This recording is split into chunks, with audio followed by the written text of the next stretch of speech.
methodologist. Yes, thank you very much. Now it is recorded. Thank you. Okay, so I think we can start. Hello, hello. And so I am very happy to introduce the first speaker, who is Dalina Sharonova, our senior methodologist. She is also CELTA and Delta certified teacher trainer. And she also has a very nice certificate of trainer from Cambridge. All right. So Galina will be speaking about students' well-being, which is quite a popular topic today. All right. So she will be talking about well-being and how we can reinforce this concept in our classrooms. Over to you, Galina. Okay, thank you, Natalia. So good afternoon. Yeah, maybe good evening or maybe good morning as well. So I'm very happy to be with you today, and I'm very proud of being a speaker at this big conference. Today, we will talk about well-being, so students' well-being. We will hopefully learn many interesting things about well-being and about the ways we can help our students. So let me share my screen with you so that you can see the presentation. Can you see it well? Yes, we can. Well, as usual, yeah. So your feedback, your ideas are very much appreciated and welcome. So, what's on the agenda today? So today we are going to talk about reinforcing students' well-being. We have a few aims of our presentation. So first, we are going to get acquainted with the concept of well-being, and we will also identify what students' well-being means. Then we will also share some ideas about this, and also I will show you some activities and materials that can help us develop students' well-being. So before we move on, so tell me please, and you can write it in the chat box. So tell me what well-being is. Yeah, please share your ideas first. Like, I would like to hear from you.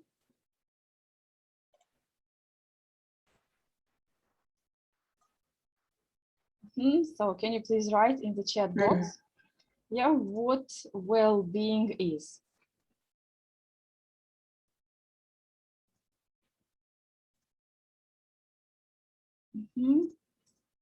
So, feeling well. Thank you, Evgeniy. Thank you. Yes, anything else?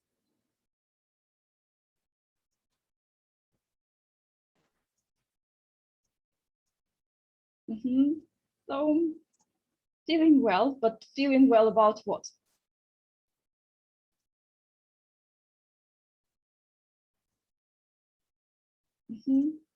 Yeah, so I know that it's, well, pretty tricky time.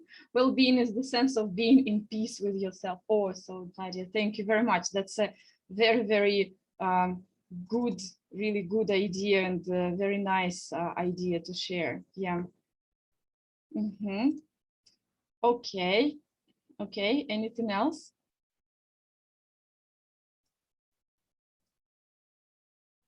Okay, so then let me share my screen with you again.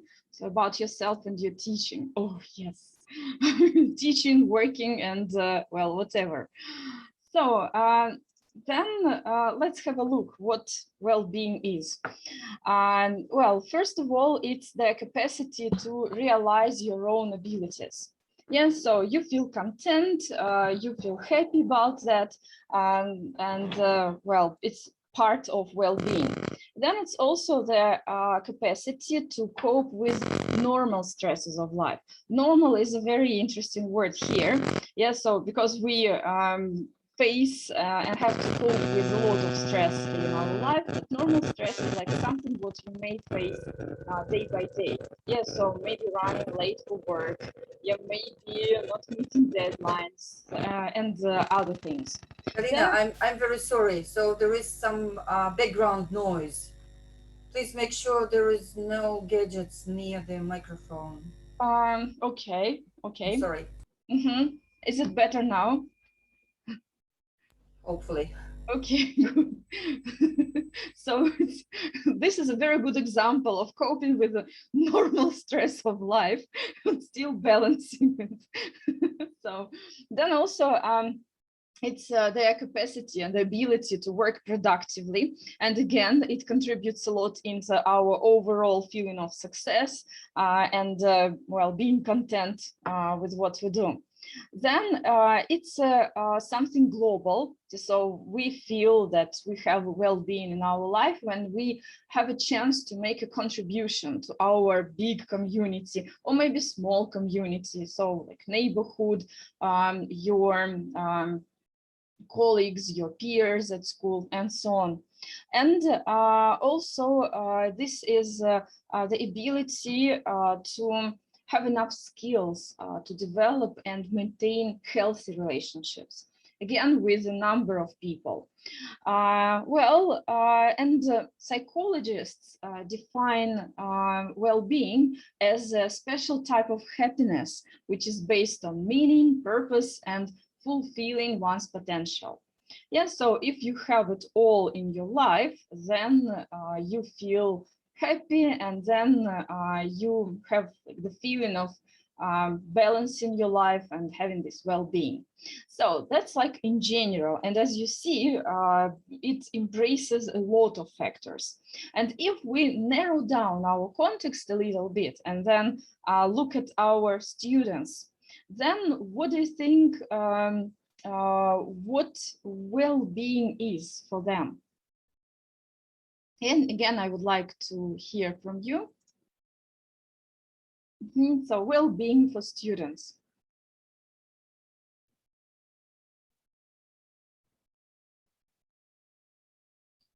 So is it just something different or not? So while you're writing your messages, I will show you one more interesting slide. Yeah, this is an infographic about well-being. As you can see, well-being, as many psychologists say, it has like 6 basic elements. You can see them here on the slide. Yeah, this is autonomy, and well, autonomy, that's a fantastic, actually, word, a fantastic term for all the teachers.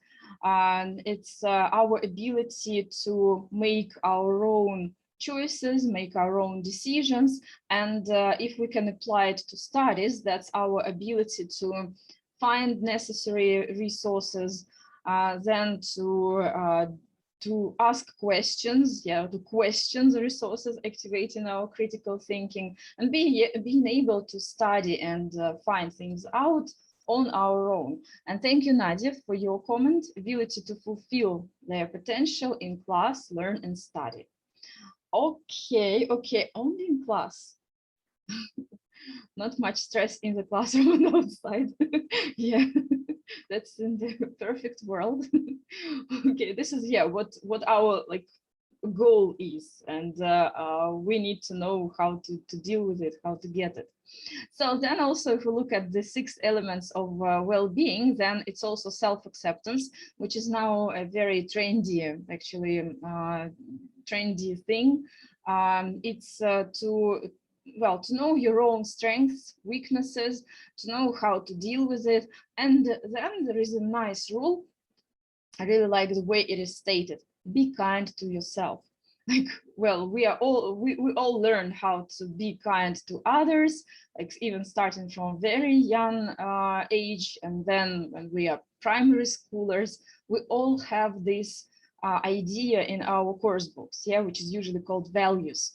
But values towards others, like being kind towards others, is taught from the very beginning.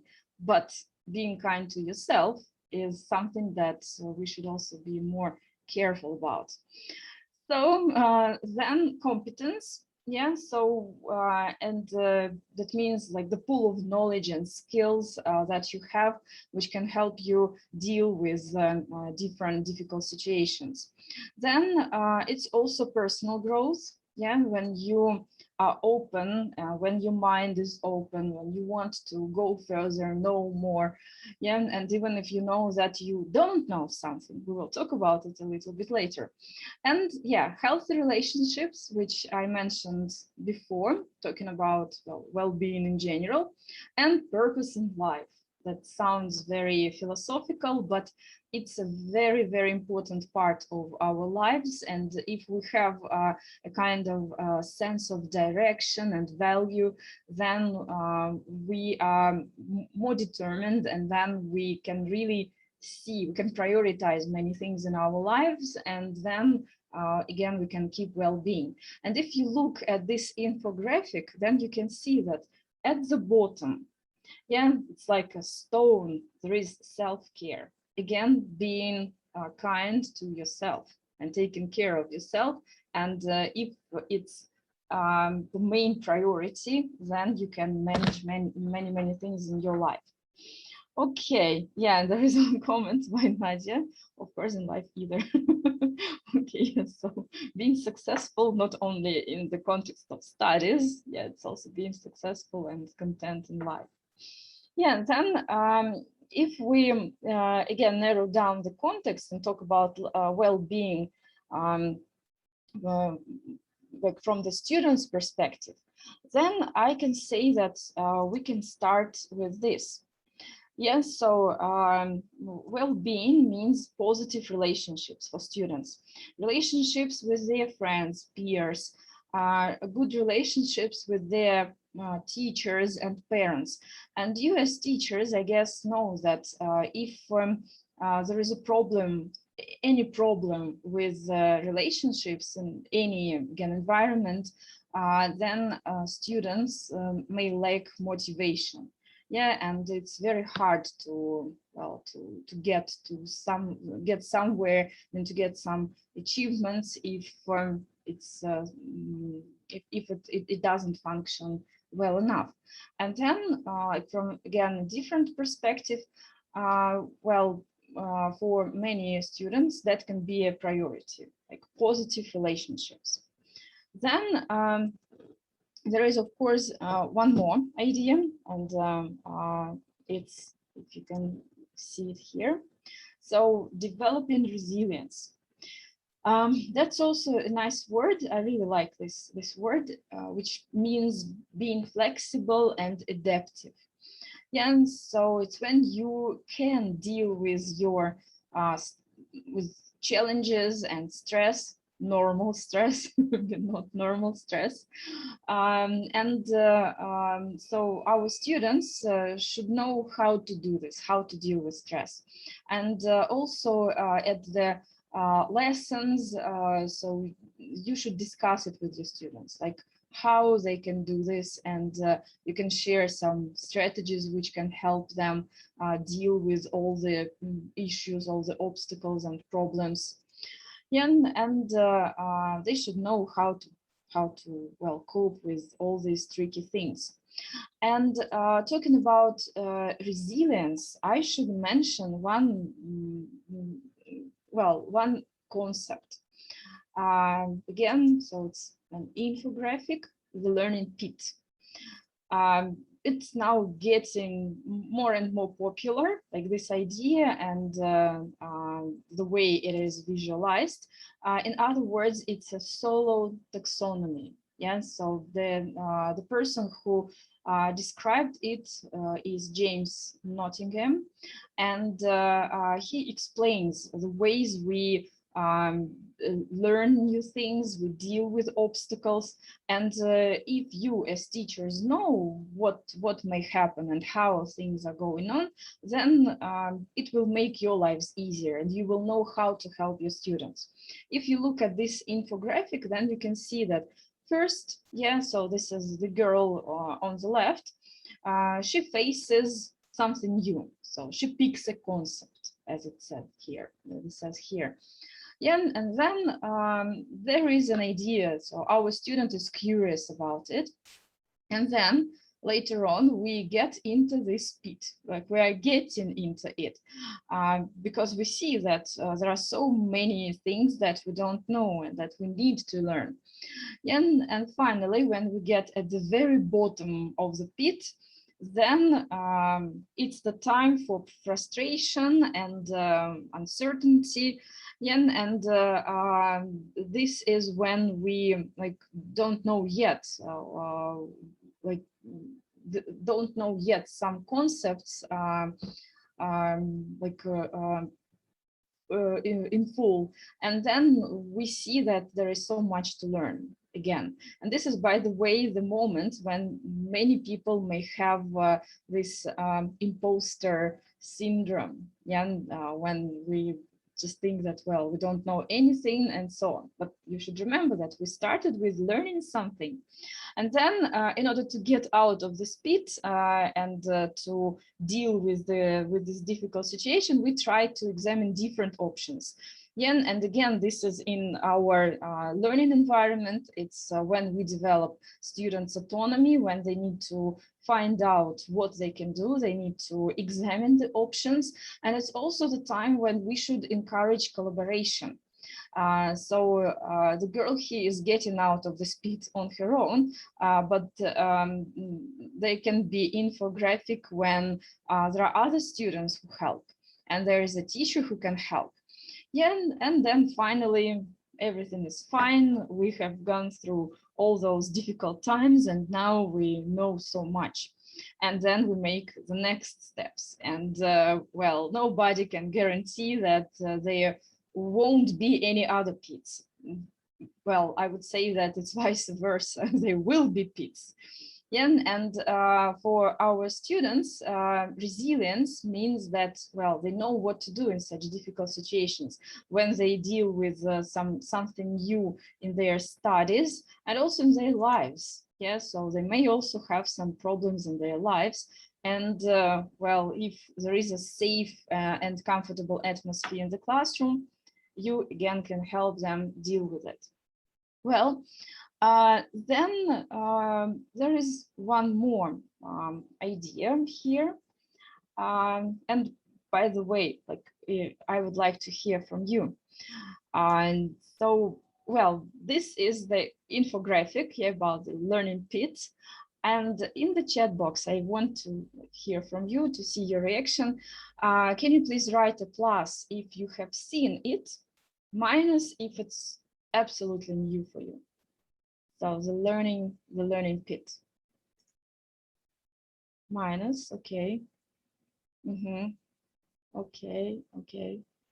Well, thank you. So here minus doesn't mean something negative, yeah. So it means that I have given you some food for thought, hopefully. Okay, thank you very much. Then let's move on. For students, well-being is also compassion and self-compassion. Well, it's like, as you see, yeah, if you show compassion, then you are empathetic, you are tolerant, and you are reflective. And in our everyday classes, we should encourage it. Yeah, we should encourage compassion, self-compassion, reflection, yeah, and empathy. And the next idea here is very much connected with the previous one. By doing this, we develop students' emotional literacy and coping strategies. Yeah, and so again, well-being means that I know myself and I know and can name emotions that I feel, and I can express them in a, well, in the way which is not so much offensive for the others. It's not offensive for the others at all, I would say. Yeah, so first I can identify my feelings, I can categorize my feelings, name them, and then behave in a polite way. And also, like when we experience different emotions, then we need to know like how to react to it, how to cope with them.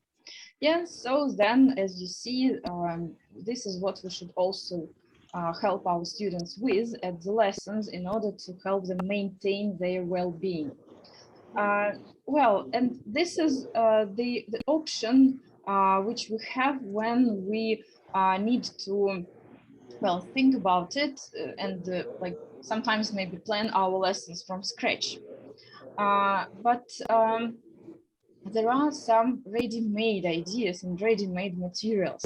I'm going to show them to you today, and you can, I hope, get some ideas. So maybe there will be some ready-made ideas for you which you can steal. Yeah, or maybe you will decide to use these materials, yeah, in the book.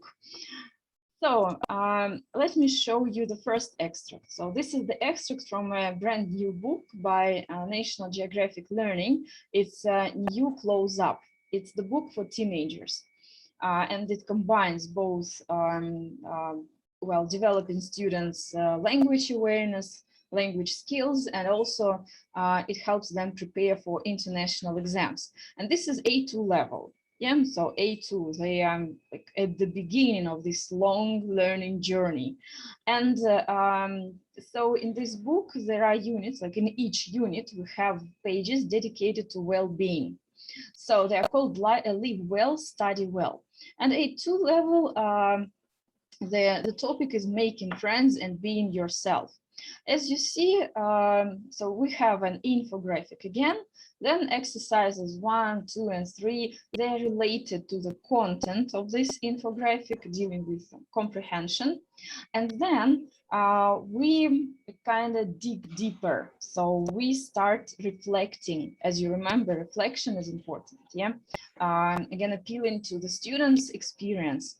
And as you see, we in number 4, for example, we analyze the tips which are there in the infographic, and then we have a box, Mind Your Mind. Yeah, being yourself, again, appealing to the students' experience. And again, as this is a very sensitive topic, you know, being yourself, then as you remember the first infographic with this wheel, well-being wheel, yeah, being yourself and accepting yourself, it's one of the key elements of well-being. So we teach students what it is and what to do about it. Well, and then the next page here, the next exercises, they are related to some projects, again, connected to the topic of it. And as you see, projects are very creative. So again, you, well, of course, will activate students' creative thinking. So they they can either create a game or activity to help people make friends in a new situation. So practicing, of course, their language, and also thinking of how to deal with this, well, with making friends. So, well, this is just an A2 level, but as you see, this particular page and these particular tasks can really help, get students aware of many, many important things. Then this is an extract from the B1 plus. Yeah, so the scheme, the stages, the logic is the same. The topic is different, forming positive habits. Yeah, taking care, as you remember, the stone, yeah, at the bottom, taking care. Then challenging limiting beliefs. Yeah, so as you see, another infographic, then students analyze and interpret this information, which is also like as a skill, that's a very important thing to do. Yeah, we deal with infographic pretty much these days, and it's very helpful to well, to get students to do it. Well, and then after that, after having done the tasks related to the infographic, so here students again dig deeper, and they again relate all this information to their experience.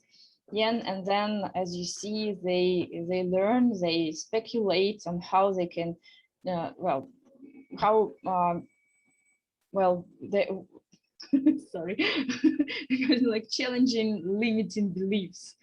Yeah, and so what beliefs are like, yeah, and if it's good or not, what should we do, how flexible we should be about it. Yeah, and then again, another pair of fantastic projects. Yeah, for example, project number 2, using the infographic, draw a plan of action for something you want to change in your daily life. You see, it's like, well, speculating, giving sincere feedback to your life, again, naming your emotions, yeah, then also speculating on how resilient you are, how you deal with challenges, and then making an action plan in order to help yourself get out of the pit, yeah, and also to broaden the mind and become more effective and become more content with their lives. And last but not least, let me show you one more example. It's B2 level, and here we deal with resilience as such. Well, and then positive and negative thinking. Well, and this is a very really practical lesson, because it teaches students how to deal with some negative things, negative events. Yeah, again, identifying the emotions, yeah, naming them, classifying them, and also how to deal with it. Yeah, so how to turn all these negative thoughts, yeah, and your negative attitudes to the problems into something positive. Yeah, and well, if you can see the follow-up tasks to it, yeah, well, mind your mind, and there are some well, some ideas for further discussion, and again, projects, yeah, and projects which can help think about other people and what can be the reasons for their choices, for their behavior, and also making up your own action plan. So, and as you can see also, and you must have seen it on the previous slides, when students are involved in this hot discussion, in this project work, then they are also assisted, they're supported in terms of the language. There is always a box with useful language. Yeah, and here they have some ready-made ideas, some ready-made chunks of some functional language. Yeah, so it's like everything at once. Well, then if we can summarize, yeah, what we have learned today, then as you can see, well-being, yeah, which is a very trendy thing nowadays, it can be applied to anybody. Yeah, and when we teach students, we should remember that we do not only teach them a language, we do not help them develop language skills. We also help them develop 21st century skills, of course, on default now. Yeah, and also we definitely teach them to have an opportunity to become a better versions of themselves. It just sounds a little bit philosophical, maybe a little bit, disputable, but anyway, yes. So you teach them how to deal with the events, with the situations, with the people in their lives. So then, thank you very much for your ideas, for your comments in the chat box. So you can see on this slide how you can get in touch with us. Yeah, and I'm very happy that, well, I have given you some food for thought and hope I have inspired you to, well, do something about it in your lessons. Yeah, thank you very much. All right, thank you very much, Galina. So very informative as usual. Thank you very much. Yeah, and dear colleagues, I've just put the link, so you may want to know a little bit more about this series, which is one of our bestsellers. I mean, so this is the third edition or the new edition of a very well-known series of Close Up second edition. So it's worth your attention. So please feel free to ask more questions about the series and what is special about it. All right. Okay, thank you very much, Galina. And I'm more than happy to introduce our next speaker, who I'm sure you know very, very well. And this is Evgeniy Vladimirovich Usachev, so who is head of Professional Development Institute at Moscow International Academy. And today, Evgeniy Vladimirovich will be talking and will be looking at different tools and solutions that can personalize teacher learning pathways. Okay, so Evgeniy Vladimirovich, if you're ready. Thank you, Natalia. Thank you. Welcome. So good afternoon, everybody. I hope you're enjoying the conference. That's just the start of the conference. And I'm planning, just a second, I'll share my screen with you. Just a moment. So, just a sec.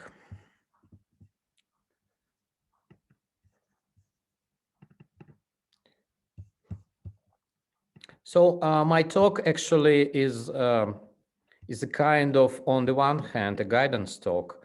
On the other hand, it's just a reflection talk of the experience we had with ONARA within the year. It's about cooperation between Moscow International Academy and ONARA company.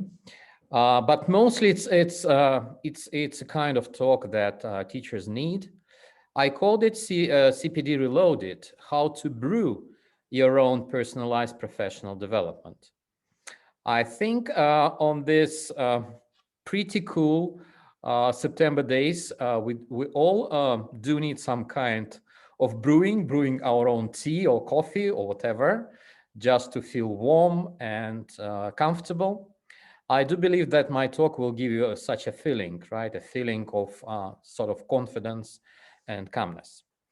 So what I'd like to start with, a few questions as a starting point. My first question is, how do you develop professionally? So please type something in the chat in terms of what you do to follow a certain professional development path. So do you attend conferences, or do you do some teacher professional development programs or courses or whatever, right? So I would really appreciate if you just share what you do or what you are planning to do this academic year, right?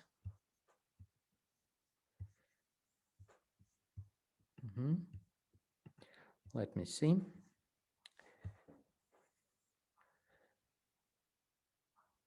Okay, you may be just thinking about it. Yes, I see Natalia writes webinars, conferences, self-study, trainings. Yeah, usual pack, right?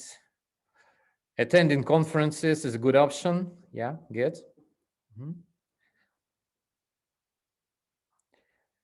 Participating in different contests, Natalia, right. Okay, it's also sort of professional development. Okay. Yeah, taking courses, trainings, attending conferences. Right. Well, you are on the right track for sure. But my talk today, I will try to give you some kind of slightly different perspectives on CPD, reading books on CPD, Natalia, right? And this conference is called So Back to School with books, or Books Back to School, right? So we'll be looking at some resources and printed materials as well, right? Different courses, great. My second question, I believe, will be more challenging, right? My second question is, do you have your own teacher development plan? So do you plan your professional development, or it's sort of random? Yeah, you just have a kind of notification that the conference is coming, or your colleagues just share information about something, a kind of course.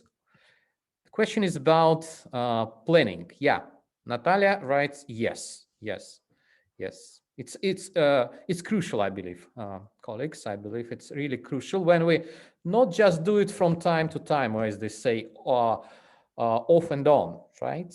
But regular development is really what matters. Okay, and I think it's a good idea just to look for a teacher development plan template. For instance, there are plenty of them on the net, and if you just Google teacher development plan, you can see a kind of framework or template. What I'll be trying to do today is just to give you some hints and tips how to start planning, or maybe think of planning your professional development. Say it's a short-term planning or maybe long-term planning for the academic year. But when we do it on a regular basis, it works much better. Okay, great. Let's move on.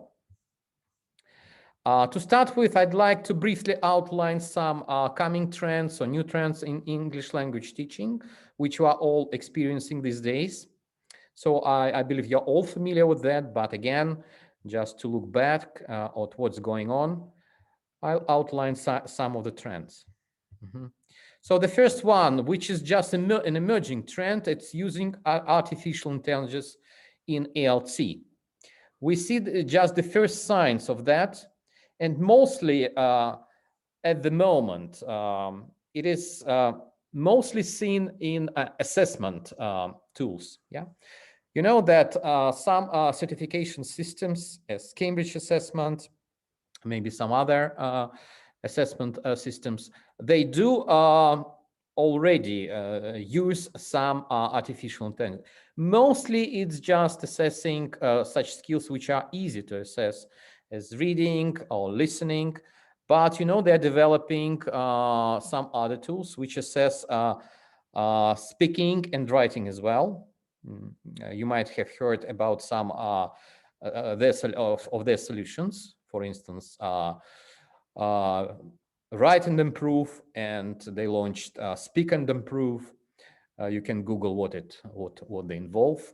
But I believe in years to come, and maybe it's not a long-term perspective, that artificial intelligence will be a part of our, say, teaching and learning landscape. That's why we should be aware what's going on in this area.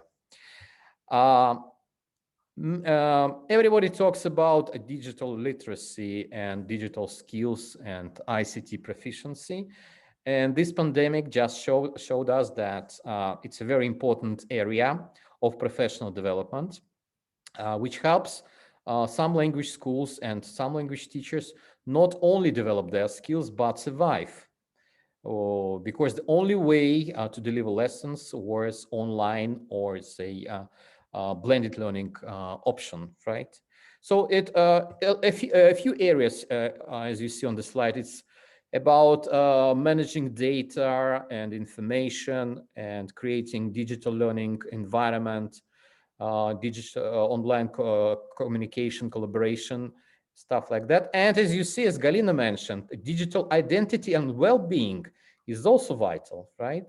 How to find ways and time to do some physical movements, yes, to move and just not to be stuck to the computer screen. It's also an issue, right? The next one, which has become really popular recently, is bite-sized learning. You know that Generation Z and maybe the next generation, which is becoming more and more active, they process information in small bits. So this new trend and new concept has emerged, bite-sized learning. That means that people, when they are overloaded with all the information they process these days, they need to process it in small chunks. That's why many teacher development or continuous professional development programs have become shorter but more intensive. Yeah. So my colleagues also mentioned VR and AR in teaching and learning. Yes, it's also a trend. Yeah, thank you, Svetlana, for that. And using different apps or app innovation and gamification has become trendy recently. So as you see, with all this new realia which has come up, we need to be aware, and we need to be absolutely confident how to deal with it, how to face these new challenges. That's why our teacher development programs are supposed to be changed a little bit or greatly, depending on the stage of development you are at as a teacher or as a company, say, be it a university, a language school, or say kindergarten, where languages are learned and taught.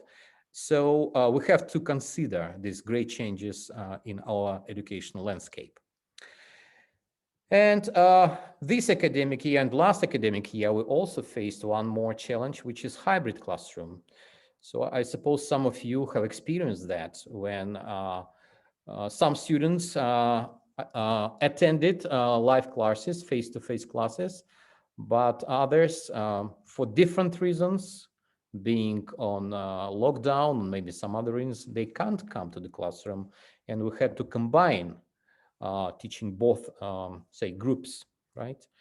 And we all experience that hybrid classroom is a quite challenging, I would say, experience, which needs not only teacher preparation, but good equipment and proper help from ICT specialists to make a lesson really an efficient one.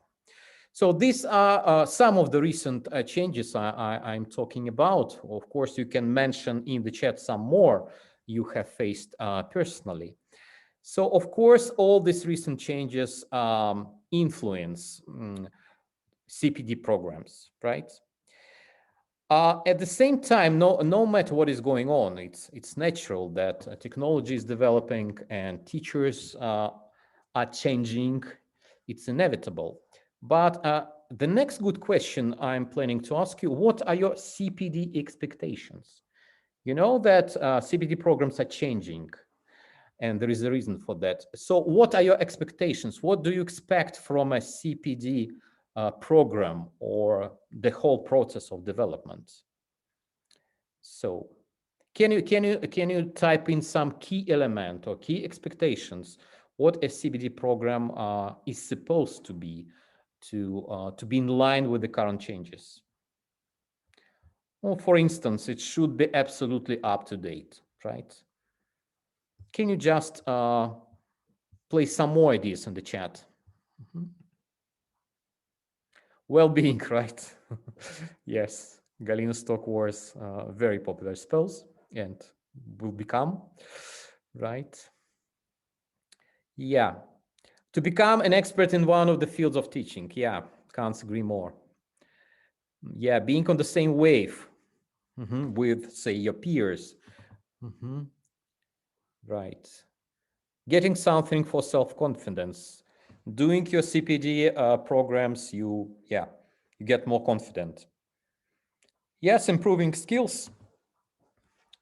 Fair remark. All right, I'll show you a nice picture. So 10 things teachers want for professional development. Yeah, so it looks like a cartoon, but still. As you see, there was a kind of survey and teachers just expressed their opinions. Not only English language teachers, but teachers in general. So first of all, they want a voice and choice in the PD professional development offered. For instance, for company teachers, university teachers, they'd like to have a selection, right? To have a choice, not only the programs which say a faculty department has chosen, and so they can't do any other programs as well, right? Okay. The second point, they want that all professional development will be relevant for their students, right? It's also very important. So we develop as teachers, taking into consideration what students need, and their needs are changing. The third point, it's also a very fair point, I believe. Teachers want professional development that they can use right now, right away. So at each conference, I suppose the most popular talks are talks with some tips and hints you can just do in your classroom straight away after somebody's talk. Right. Point number 4, teachers want their professional development programs should be conducted by professionals with classroom experience. I can't agree more, right? Because in many cases, we need, I would say, we need more some teachers' experience to share rather than some kind of theory and new trends, right? Even working with, say, ONARA's books, I mean, Delta books, National Geographic books, things like that, we do need this sharing experience, webinars or roundtables. And I suppose this academic year, Moscow International Academy and ONARA will be introducing these programs, as ONARA has become our our department in the Moscow International Academy, right? It's like a new trend when we collaborate with companies like that, and we help teachers to get on-hand trainings and information. Of course, all teachers need the courses to be innovative and creative, sorry, right? It's common. And of course, they expect after doing some courses, they have become better teachers.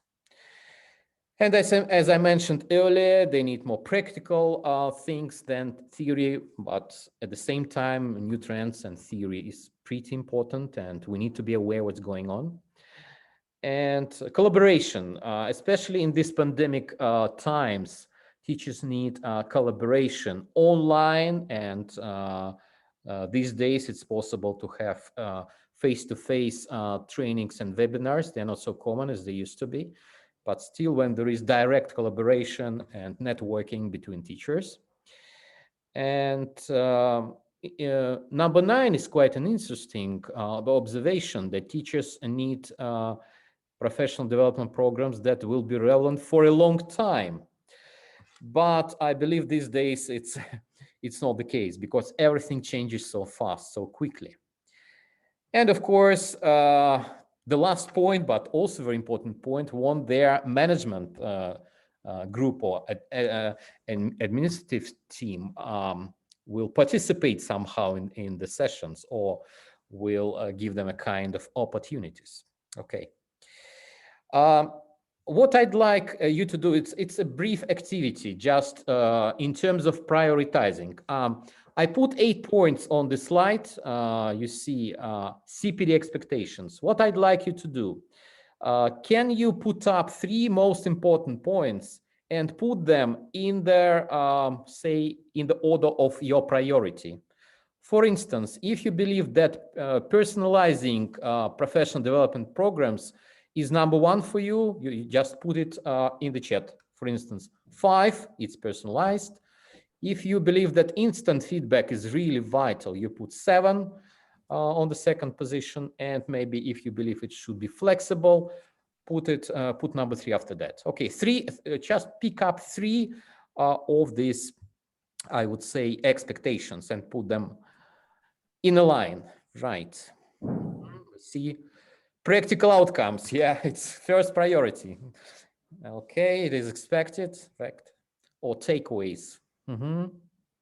Flexibility, personalization, right?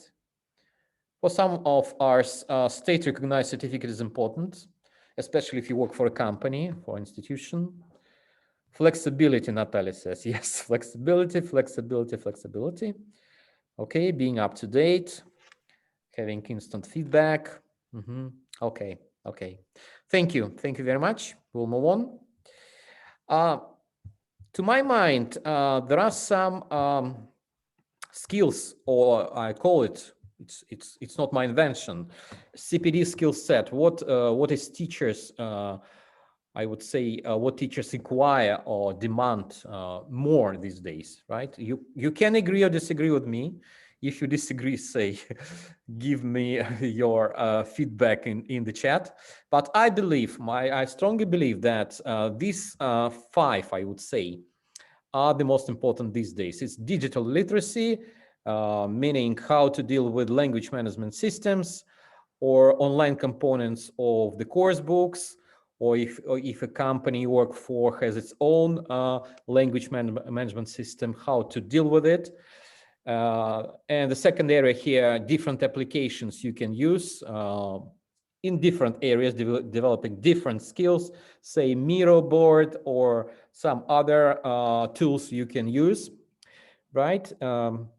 We have faced this situation, and these days it's also vital because I suppose many of you work in the blended format or say hybrid format. That's why digital literacy is one of the top priorities. The second thing I believe we need, it's called updated methodology, right? So actually what we're doing now at this conference is a kind of getting new ideas and maybe new methodological points.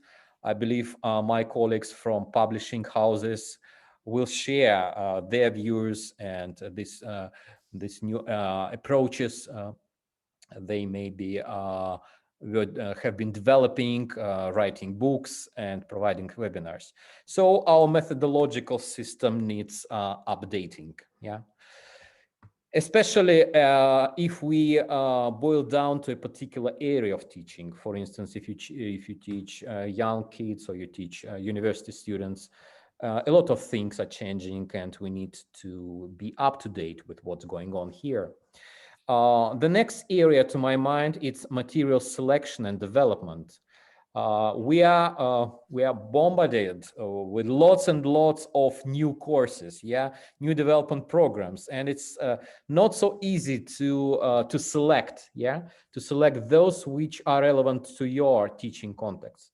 I'll point out one important issue. I believe it's important today. We all badly need a kind of teacher compass or teacher navigator, which help us understand in which direction we're supposed to move, developing professionally.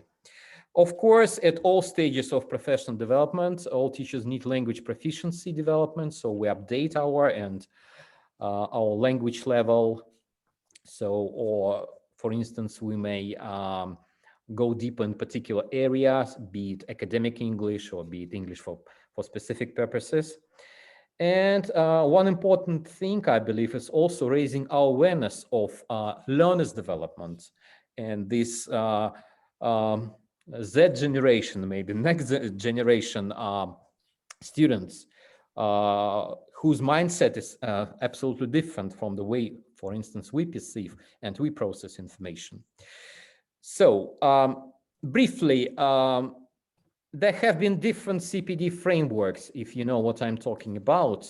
So still there is a traditional model. It's like following an academic path. You do your BA, bachelor degree, then you do your master's, then you do your PhD, and so on and so forth, right? It's pretty straightforward and predictable, right? And I suppose for many university teachers, it's a conventional path, right?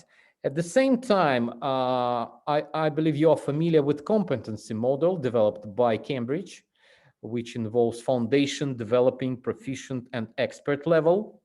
So which still exists and is being developed. What I liked, a model suggested or offered by Duncan, one of the Delta Publishers authors, who developed a model of 5 circles of teacher development. Actually, I'll turn to that a little bit later. One more, say, kind of framework. It's It's also quite popular when professional development lies or leads to change in teachers' classroom practices. So it also leads to changes in student learning outcomes, and then it leads to teachers understand and maybe building up their new beliefs and practices.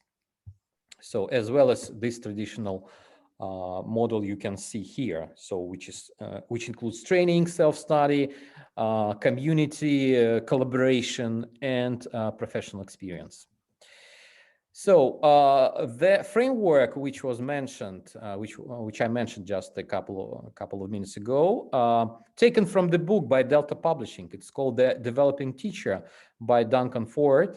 So I strongly recommend you if you haven't read this book.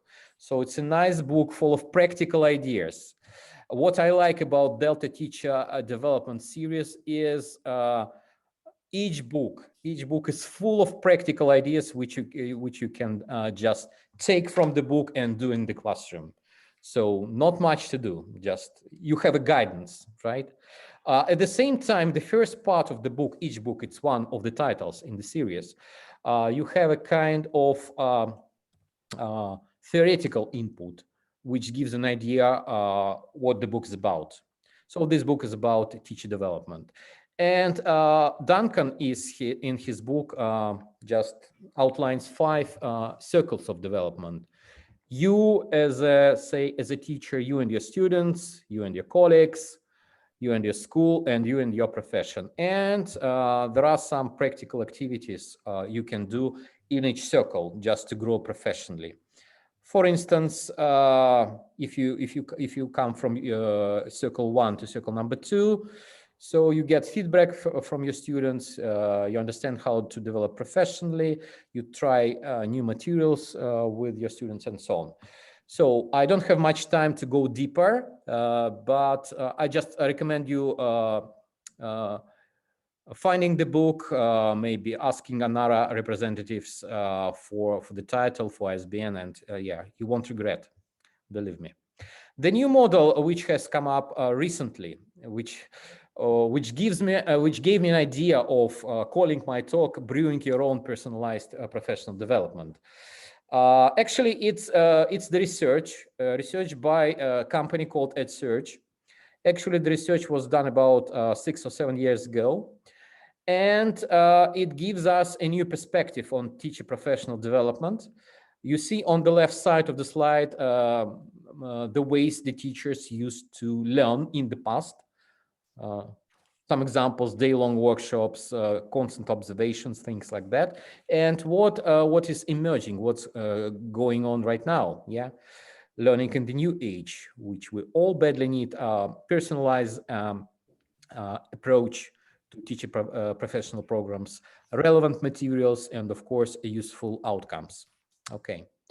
I mentioned earlier this so-called teacher campus, and I'm going to outline briefly a few ideas how you can make your personal development more personalized, I would say, professional development, sorry, or brewing your own CPD.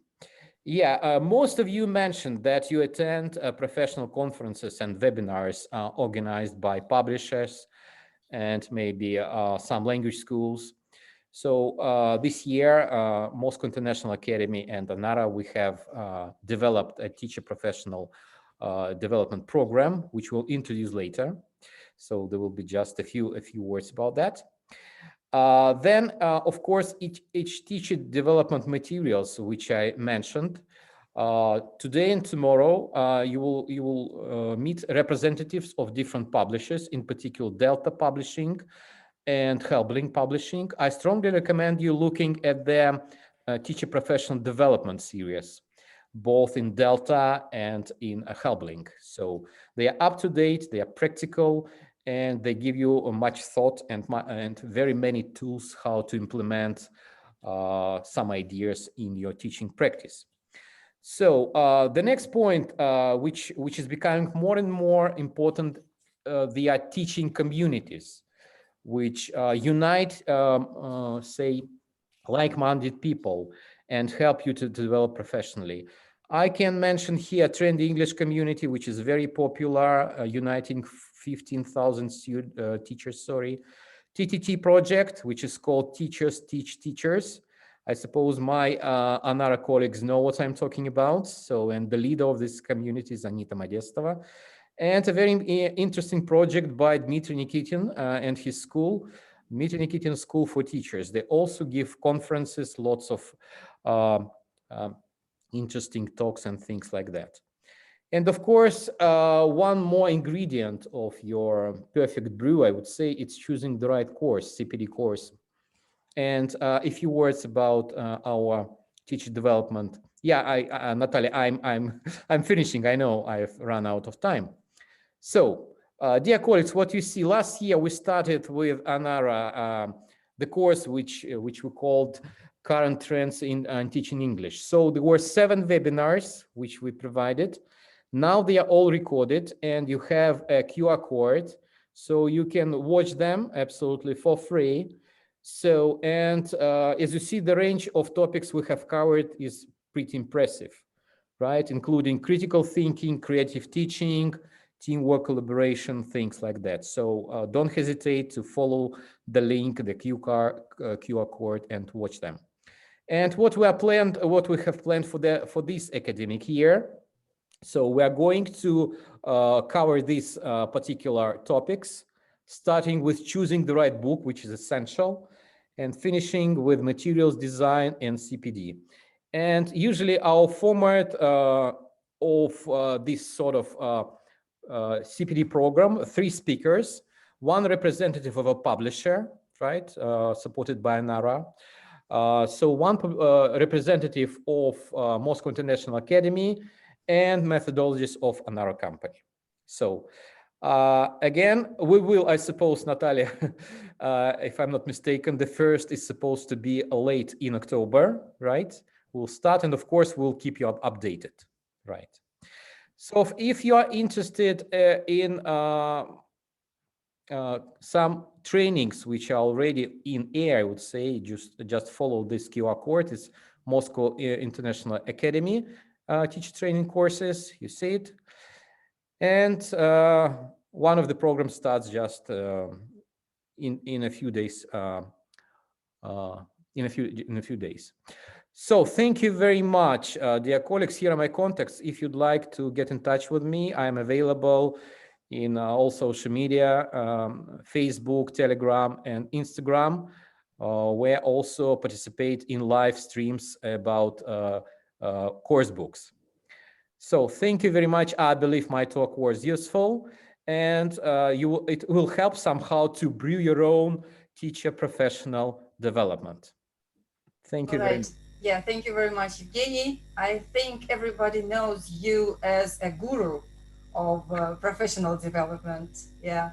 And also thank you very much for mentioning very nice series from Helbling and Delta Publishing. They are really very useful, and you can get a lot of insights when you use them during your professional development learning path. So please do not hesitate to contact us, and you will know more. I've just put a few links into the chat, and I will add more, and so feel free to ask us any questions you think you need to know the answer. All right, now I can see Alex Warren is waiting for his talk. Thank you very much for joining us today. So let me say a couple of words about Alex Warren. I'm sure you do know who he is, but still, so he is a, I would say, worldwide known teacher trainer, and also a senior ELT academic consultant for National Geographic Learning. And today, Alex is going to tell us, he will help us to explore how, using one of our best-selling series, Life Second Edition, we can connect, or teachers can connect learners to the world through personalization and bring the classroom to life. Over to you, Alex. Thank you for joining us. Thank you so much, Natalia. I do need to ask you to give me permission to share my screen, first of all. then I will ask Galina to give you this permission. Okay, perfect. Thank you, and thank you for the wonderful introduction, Natalia. I was blushing, if you couldn't see. I feel less globe-trotting at the moment, having been stuck in sunny Bournemouth on the south coast of England for the past 18 months. But I'm very hopeful that in the not too distant future, I'm allowed to come back onto aeroplanes and to visit all of you in Russia. Fingers crossed. And I still can't share my screen. So just bear with us a moment while we get Galina to give me permissions. But like Natalia said, I'm going to be talking to you all about the power of personalization and connecting the global content and linking it back to our learners' own lives. Because I think we all sort of are very much aware that, or of the role that personalization plays in the classroom, but also the role of having more global international content as well, which may not be initially kind of connectable for them. So what I want to explore today is how we can connect global, unfamiliar content and bring it home to the students themselves, how they can make connections. And there we go. I think we are good to share screens, I hope. Okay, can everyone see that okay? Is that all good, Natalia? Yeah, it's okay. I can see that. Perfect. Good stuff.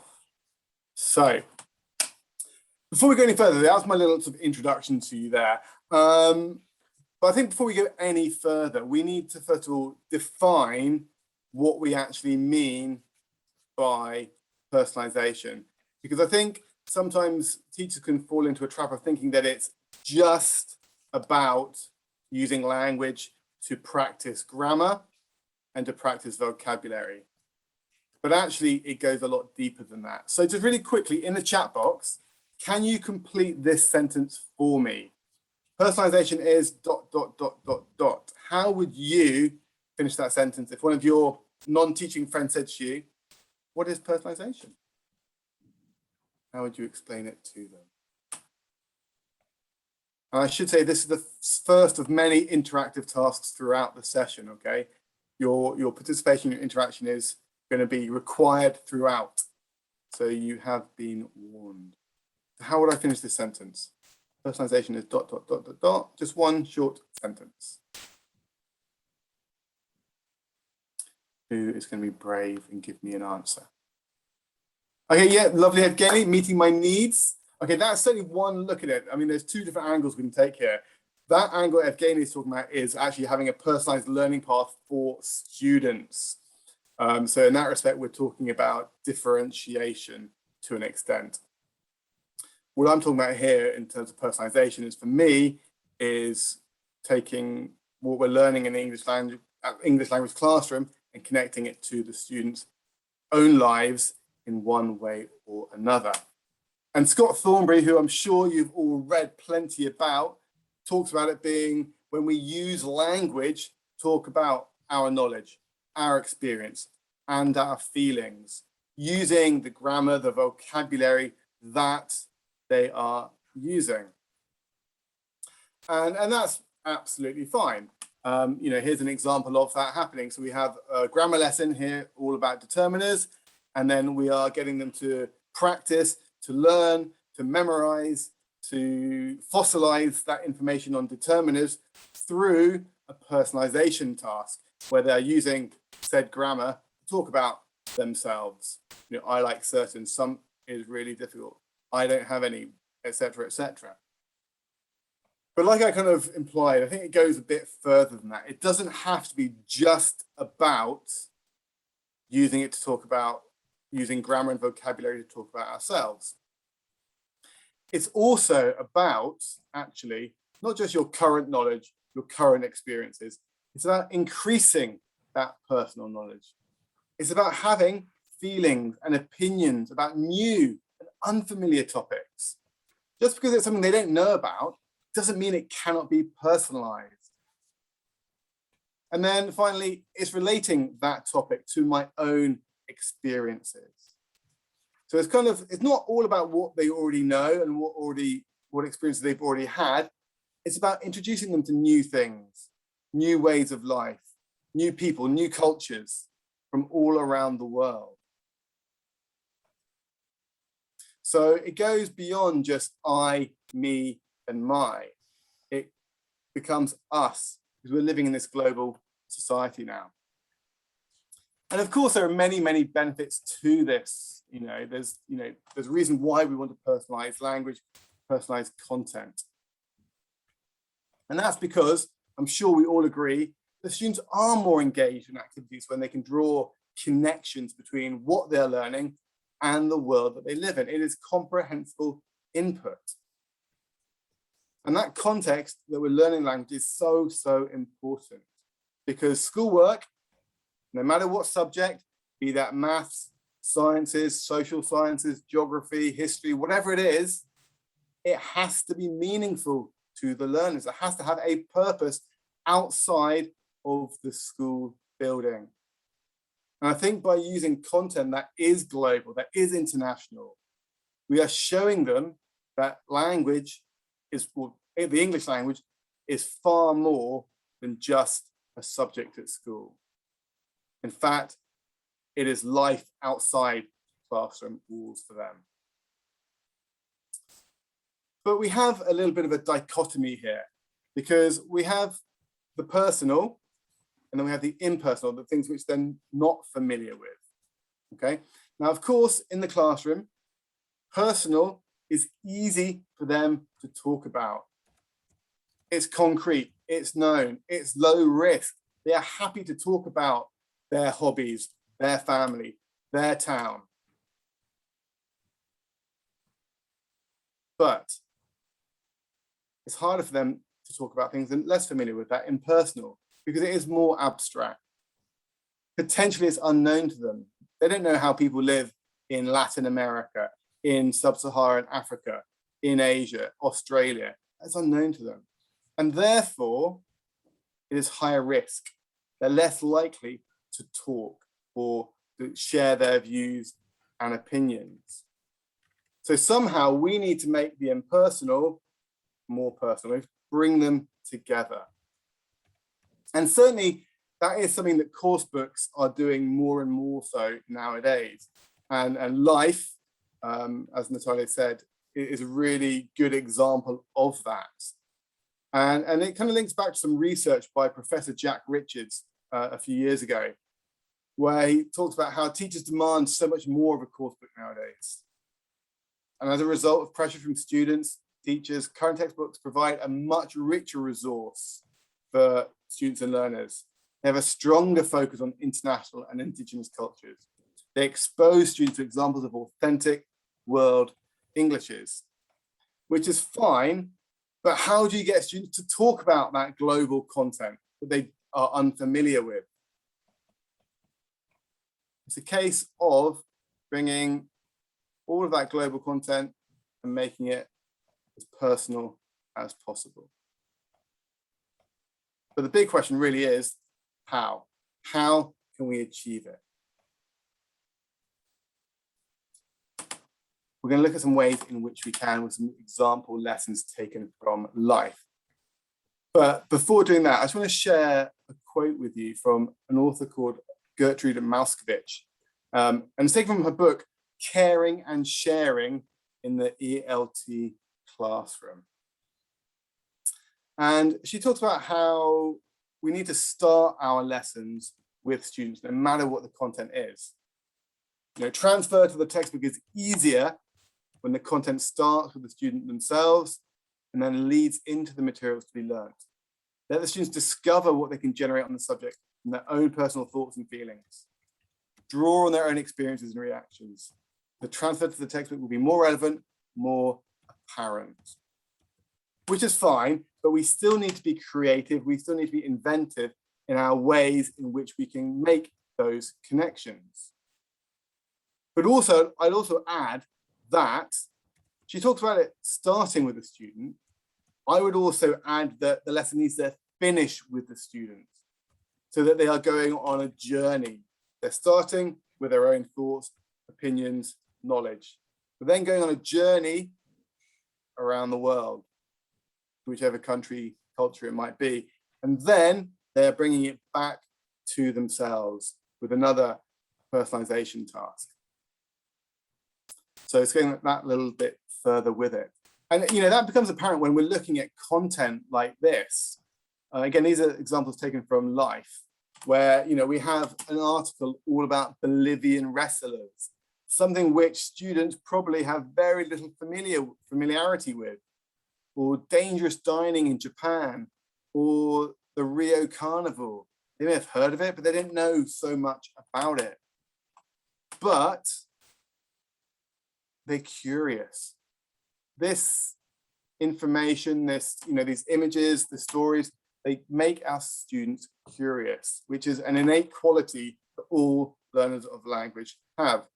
So we're kind of on a double whammy here in terms of impact on the students. It's introducing them to world cultures, different people, different places, but it's also piquing that curiosity, which in itself can heighten and make learning more efficient as well.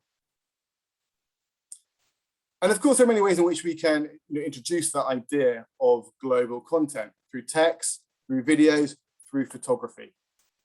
And I just want to share with you a quote from a National Geographic photographer, Ruben Salgado, and how he sees the role of photography in bringing the global, the people of the world together. And he says this, he says that photography has the power to humanize the other. Through an image, we're able to feel something. We're able to humanize or connect with that person or that topic, even if they're miles away.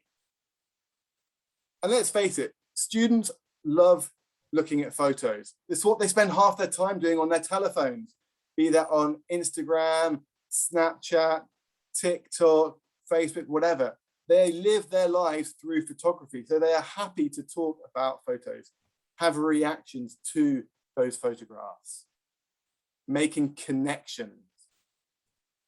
This idea of humanizing the other is really important.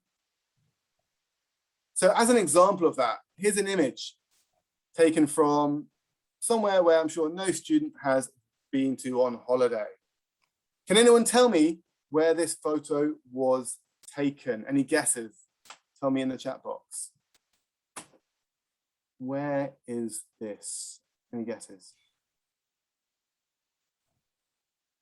Where in the world? Okay, good guess, Lisa. Thailand, near China, in between the two. There we go, Evgeniy, thank you. You're using your global knowledge there. It is indeed Vietnam, and it's Halong Bay in Vietnam. And what can you see in the photo? What's happening?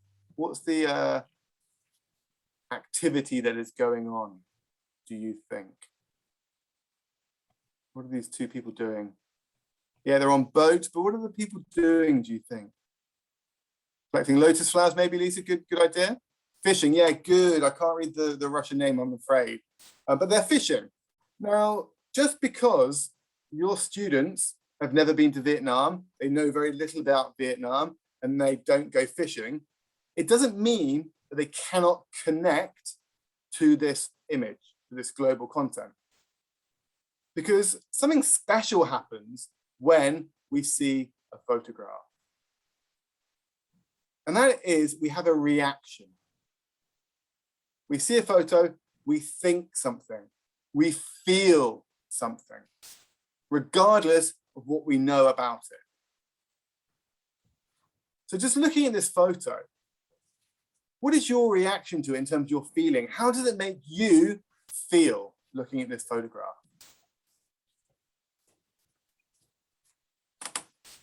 Exactly, it makes you feel calm. Thank you.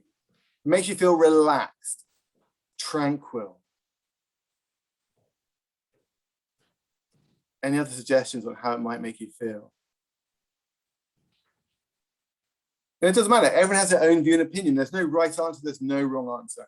It's your personal reaction.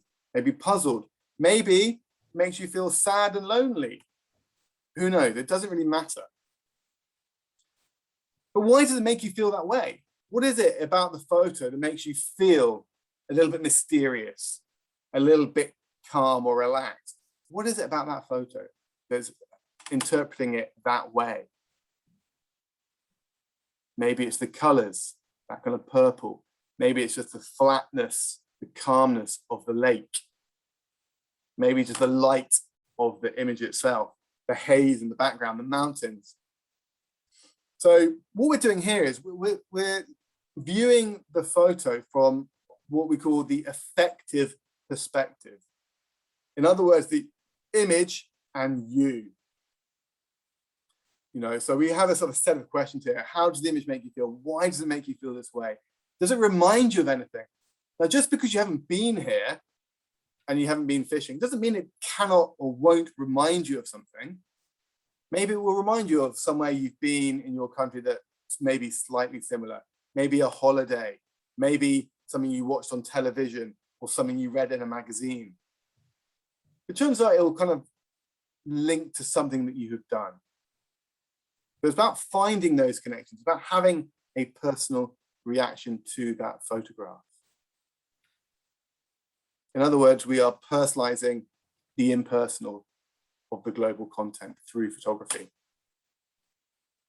That's just zoomed in. Just to give you a little bit of background about this photograph, actually. So these are their fishermen, and they are cormorant fishermen. So they have the bird, the cormorants, and they put a little ring around the neck of the cormorant. And they put them into the water, and the cormorant catch the fish, which are attracted by the lights. Now, because of the little ring around the neck, the little fish can go through and they get a meal. But the big fish are too big to go through. And so the fishermen take the big fish out of the bird's mouth, and they have their fish for their own supper or to sell in the market. Just a little bit of background information about the photo there. Here's another example. I love this photograph. What can you see? What's going on? I should go that way first. And it kind of leads into one of my favorite activities called Interview the Picture, because like we said, these things make our students curious. They make them want to know more. And so we facilitate that process by asking them to come up with questions that they would like to ask. So imagine that you were going to interview this man in this photograph. What would you like to ask him? So just in the chat box, what questions would you ask him? For example, how do you balance with so many things on your bicycle? Okay, someone said they haven't got a clue, but have a look. But I mean, use your imagination, let's zoom in a little bit. So we can see he's on a bicycle, he's carrying lots of things. Maybe it's a rickshaw, but give me some questions. You know, for example, is this your job? What is your job? What are those things on your bike? How long does it take to get used to doing this? Where are you? Do you get paid well for this job? Who made these things? So it's just encouraging students to ask questions, be curious about what they're seeing, potentially what they're going to read about. Nice one, Lisa. Do you make them or do you just deliver them? Great.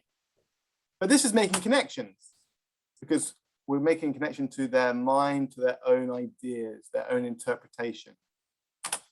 And then as a follow-up to that activity where we've brainstormed lots of questions, we can then put our students into pairs and ask them to role play the photograph, whereby one of them is the man and the other is the interviewer, and they answer the questions.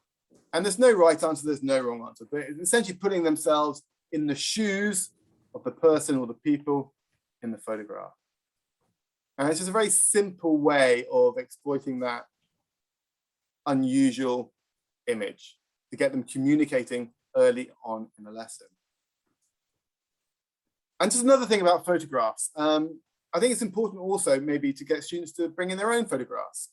So I was doing this lesson from life on art, and I had my suspicions that art wasn't really a popular topic for my students. It was something that was impersonal to them.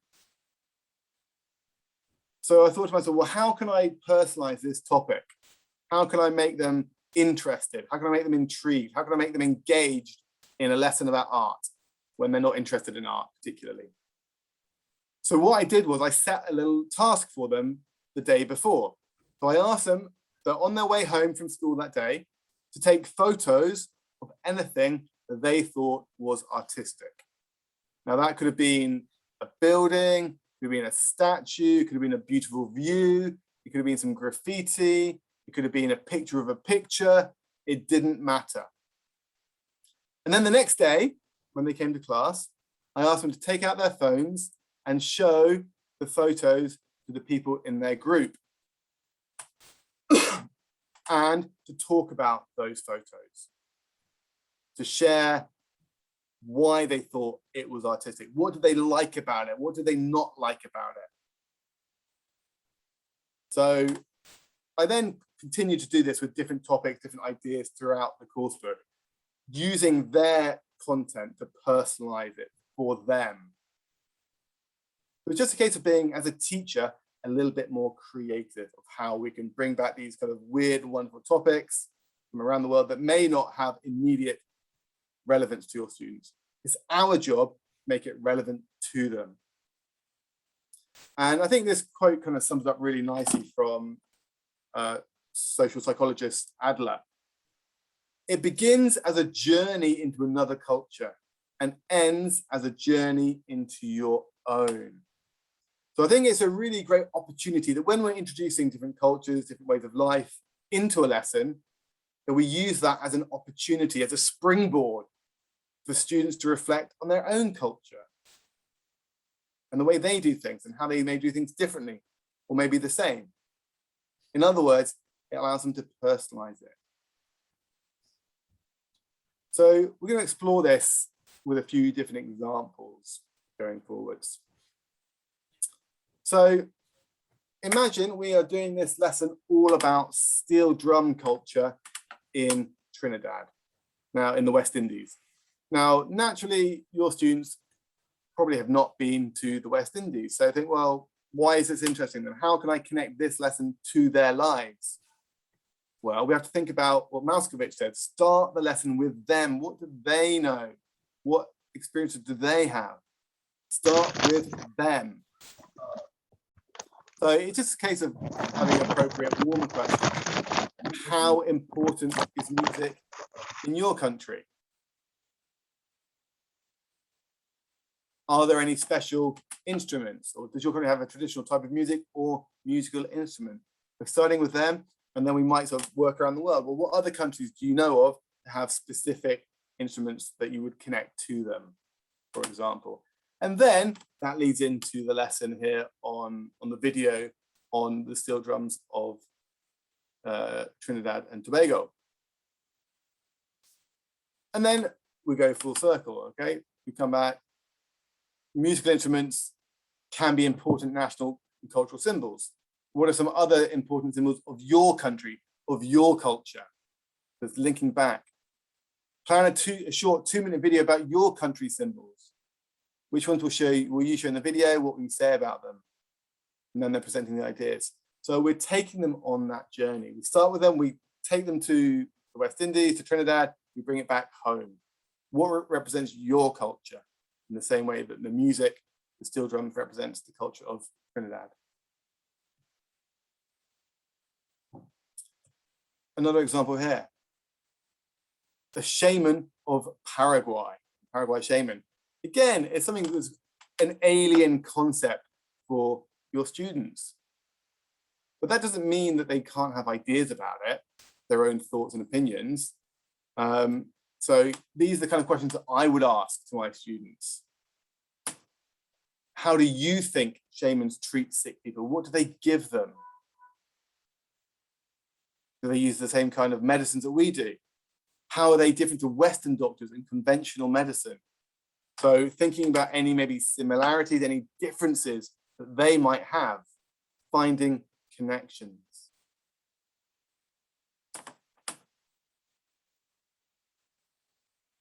Using what knowledge they might have already. And then again, in this case, we watch the video, we learn about the Paraguay shamans before bringing it back to the students themselves. Working in groups, make a list of herbs, spices, or vitamins commonly used in your country to help with these medical problems. Add any other problems and cures if you can. You know, every culture has its own ways of treating different illnesses, right? That is a cultural thing. So bring that into the classroom. We often hear in the UK, oh, my granny always gave me this when I had tummy ache. That kind of anecdote.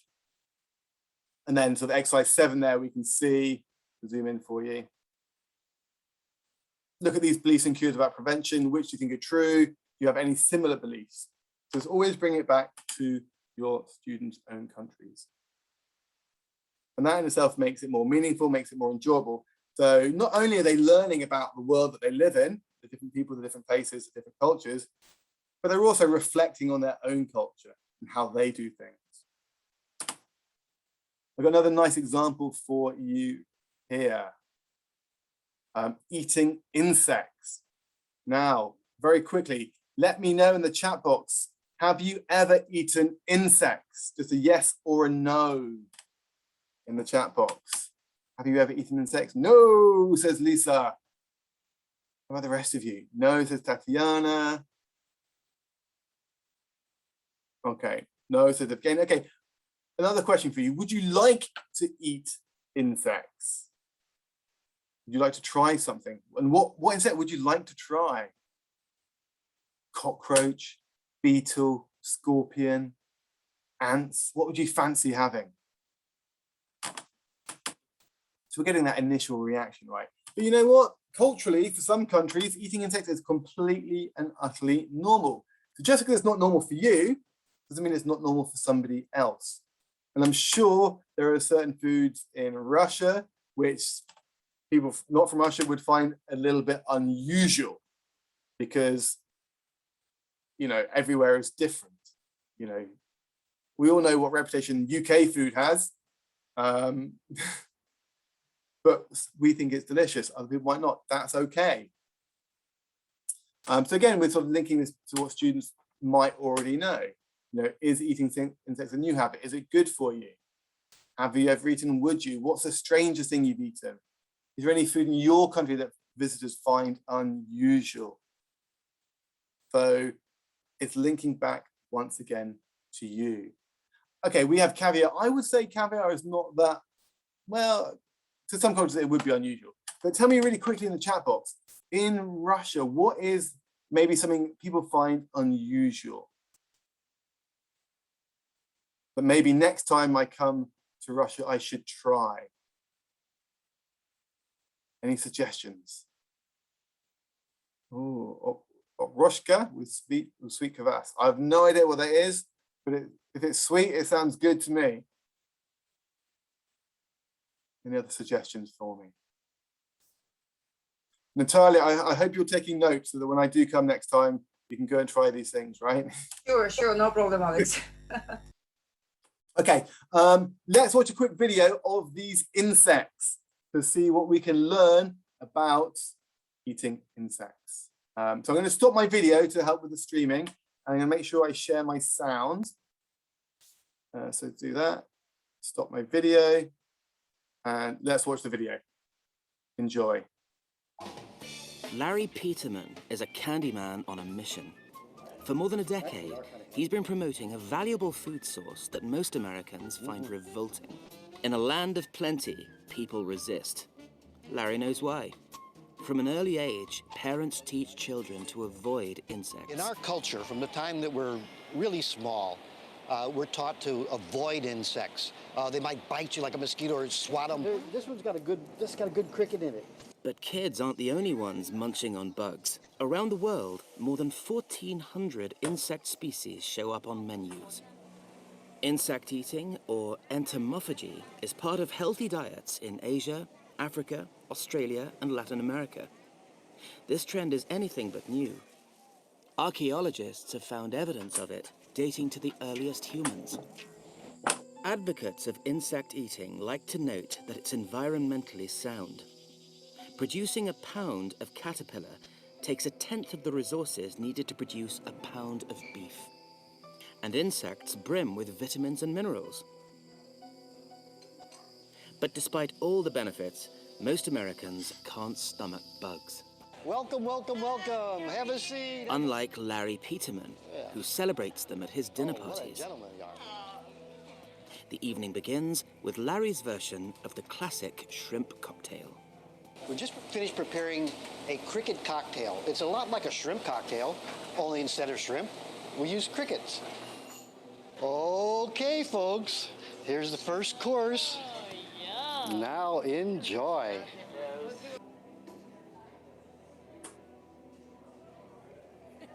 God, I just ate a cricket. While you're enjoying this, I'm going down and get your next course. The main course is a stir fry, a special garnish. Here we go. Dinner is served. Bite the Here we end. go. Ready? Okay. Uno, dos, tres, go. Head there. Soy sauce. You eat you? Oh, man, there's a bunch. He wants a cricket.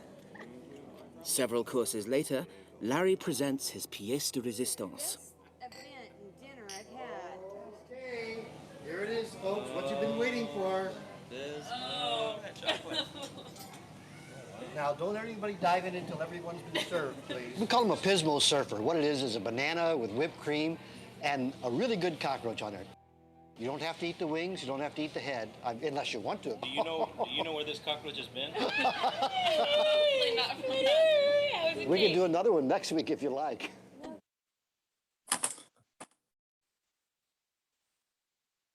Okay, so who fancies going to Larry Peterman's restaurant for some insect-inspired food? Mixed feelings for Evgeniy.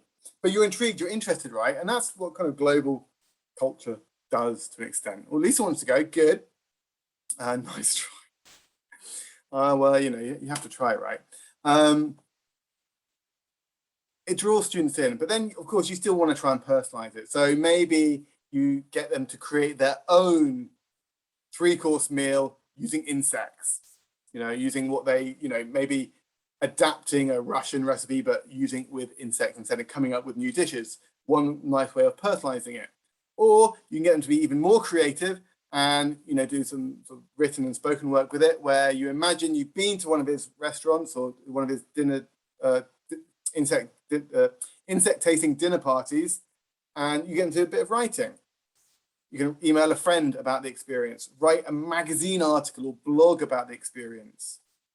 Imagine you're a restaurant reviewer, write a review of the meal. Or, like I said, design your own insect dinner party. And that's just being creative as a teacher. Think of ways of how can I make this more about my students? How can I bring it back to them at the end? So that's kind of videos, that's images. But how about with text? Because just like video and images, text can also be used to bring the world into the classroom. So similarly, we need to find other ways to help students to build connections between their world and the world that they're being introduced to, no matter how far removed they might be. So, you know, for example here, how can we connect the world of female Bolivian wrestling, the Hazda rides of Tanzania, and this idea, this perception of beauty from around the world?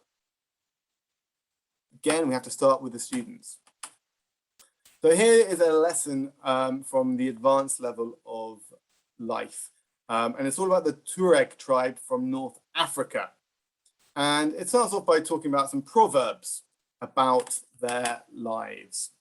So you can see here, better to walk without knowing where than to sit doing nothing.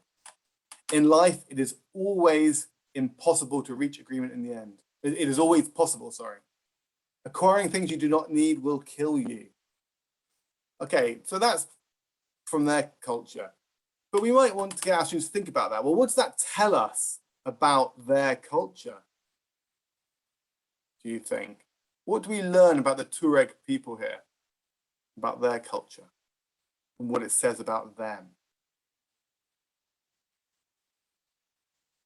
So what we're doing here, we're getting students to, use the information they've been given and create their own views and opinions on it. Any thoughts, any ideas? What does it tell us about them? Well, for me, it kind of tells me they're kind of quite free-spirited, maybe peaceful, exactly. They're not materialistic. But then I want to link that back to my students and their lives. So, okay, that's fine. So what are some proverbs from your culture? What do you think they say about where you come from? So again, just in the chat box for me, are there any proverbs, expressions that are very specific to Russia or even the region where you are in Russia? Because it's such a huge country that different areas will have different proverbs, right? Work is not a wolf. Okay, yeah, thank you for that. Terry's a wide, friendly, very dynamic. Yeah, I like the work is not a wolf one though. Is that an expression from Russia, right? Any other expressions from Russia that you could then discuss? It won't run into the woods. What won't run into the woods? The wolf? I guess. It's the other question from Lisa, wasn't it? Yeah, work is not a wolf. It won't run into the woods. Okay, and what does that tell you about the Russian state of mind or the Russian character? It's going to say something, right? It always gives us a little insight into each other's culture. So we're bringing it back. Let's look at another lesson. And this lesson is all, well, have a look at this picture, first of all, and tell me what comes, oh, I've gone too far, there we go. Tell me, what's your first impact? How does it make you feel? What's the first thing you notice? And again, it's probably not something your students see every day. I'm sure it's not, it's taken in India. What's your first kind of reaction? Exactly, it's all about the color, right? Bright, bright colors. So this kind of leads us into a lesson all about what colors mean from or in different parts of the world. So let's start with you. What do these colors mean to you in Russia? What does red mean to Russians in general?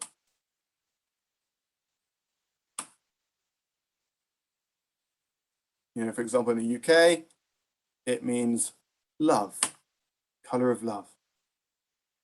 Maybe that's the same, maybe it's different. Maybe, okay, fighting, conflict, maybe embarrassment, because we go red, we get embarrassed. Maybe it's to do with anger, beauty, what's the Soviet flag? So it's got different meanings to different people, right? What about yellow? What does yellow mean to you in Russia? The sun. Okay, think of more abstract ideas here rather than specifics of objects. So what notions, what ideas does it represent? Yellow. For example, yeah, there we go, happiness. Yeah, jealousy, interesting. Because in England, in the UK, green is the jealousy color. We talk about the green-eyed monster, the jealousy, interesting. How about orange? What does orange mean to you culturally? Any ideas or any suggestions? Bit of a tricky one, to be honest with you, a little bit unusual. What does orange mean to the average Russian? Okay, let's move on to blue. What does blue mean? Okay, New Year's Eve. The orange for New Year's Eve, Lisa, or okay, the Dutch. Okay, so orange means Dutch. Fine. Mandarins. Again, it's quite concrete. The thing more abstract ideas. About blue. What does blue mean to you? Freedom. Okay, nice. Absolutely. I think that's a good one. Nobility as well. Water. Thank you, Galina. Okay, last one, green, very quickly. What does green mean to you? Grass, nature, life, freedom for me as well, I think. Yeah, absolutely. So some of them are similar. Oh, there we go. Red, love, yellow, sun, light, orange, joy. Oh, joy for orange. Yeah, nice. Good one. Freshness for green. Okay, good. We all have our interpretations. But those interpretations vary around the world. So it's a case of kind of identifying how that varies. So, for example, I think red in Western cultures, we kind of identify as being love, passion, anger. But is that the same in Eastern cultures, in China, Japan? No, it's not. It's very different. And does anyone know what red means in those countries? In China, for example, what does it mean? Prosperity, yeah, Lisa, it does mean prosperity, luck, and courage. Yellow to you meant one thing, but what does yellow mean in what is yellow? Where does yellow mean knowledge, do you think? In one country, if it's yellow, it's all about knowledge. I nearly gave the game away. I'm going to tell you it's India because save some time. But where does yellow mean power? In some countries, red might mean power, but in this country, yellow means power. Japan, Germany, good guesses. Okay, I don't expect you to know. China. Okay, and then we have orange in Japan. What does orange in Japan mean? Any guesses? I think a couple of you said the same, actually. It means happiness, but also love, which is a kind of a strange one because you think kind of red love is universal around the world, but it's not. Blue means death in Mexico, and green, pretty much everywhere, means environmentalism. But the point I'm trying to make here is that in this respect, colors mean different things to different people around the world. And we have our view, other people have their views and opinions. And there's a really nice infographic from a website called informationisbeautiful.net, where you get different cultures, different countries, and what they mean, what the colors actually mean to them, or the different sort of definite the meaning. So for example, here in zoom into it, in number 79, white is pretty much universal in this kind of gray blue. Any guesses what that might mean in all those cultures? What does white mean in that kind of light blue? Any guesses? Where is white? It's basically a universal color, right? Universal meaning associated to white, which is peace, for example. But in other countries here, you know, this one, red, green, yellow, blue. What is 53? So we have a quick look. 53 is love. So in some countries, green means love, blue means love, which is very different. So just being open-minded about it a little bit. Okay, zoom out of there. Another example here. This is a lesson all about coming of age ceremonies, growing up. Now, this is obviously very specific to different cultures, and I'm sure in Russia you have events or life events which you celebrate.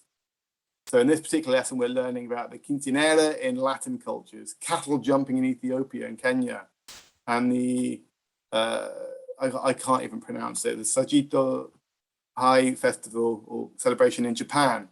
Now, of course, that's completely alien to your students and to you. They know nothing about it. We don't expect them to know anything about it. But think about how it links to them. You know, at what age can people do these things in your country? At what age do teenagers become adults in your country? Do you have any celebrations in your country for young people as they become adults? It's all about them before learning about how they do it in other countries and other cultures. And then at the end of the lesson, we bring it back. Choose one of these events and make notes about what happens in your country on these days. We're all different, but we have to embrace that difference. We're taking that student on that journey, I keep saying that journey around the world, making the impersonal personal for them. Okay, let's do another example. But this time I want some ideas from you. So we have here a reading lesson all about the humble, my brain's just gone, the humble rickshaw in India, which I'm sure none of your students have ever been on a rickshaw or been to India. But how would you enable students to make a connection to this lesson? How could you make it engaging, relevant to them at the start of the lesson? Thinking about warmers, what would you do as teachers to engage your students? Okay, maybe something about jobs. Get them to imagine, imagine what it's like to be on one of those. Is it comfortable? How fast does it go? Yeah? So what are the traditional jobs in your country? Any other suggestions? What would you do? And it just takes a little bit of creativity on behalf of the teacher here. I mean, clearly, for me, I would start with the idea that it's about transport and getting around, right? So I might say to my students, these kind of questions. How do you get around? How do you get to school? Bus, bike, tram, train, underground. How do you get around? Are there any unusual forms of transport in your country? I was in Holland a couple of years ago and I saw the strangest looking bike I've ever seen. It was kind of half a bike and half a wheelbarrow, where basically the children sit. Amazing. And I'm sure there are unusual forms of transport in Russia as well that would be a bit odd to an outsider. So again, it's linking back to what they know, their culture. What do you think are the pros and cons of traveling by rickshaw? So this time we're getting their views and opinions, we're personalizing it that way. That interview the picture type task. What would you ask the rickshaw driver, rickshaw passenger? And then putting onto the bigger picture, what do you know about India? Beyond, it's a big country, bad traffic, curries, etc., right? But we've given them a reason for reading here. We've linked it to their existing knowledge and what they do in their countries and their lives. So that's fine. We start with a student, we do the reading, we do the comprehension, we learn about rickshaws in India, but I want to finish the lessons with the students as well. So I'll ask you, how would you bring this lesson back to the students' own lives post-reading? What kind of activity would you do you think you'd done this reading lesson? Just to leave that on that personalized note.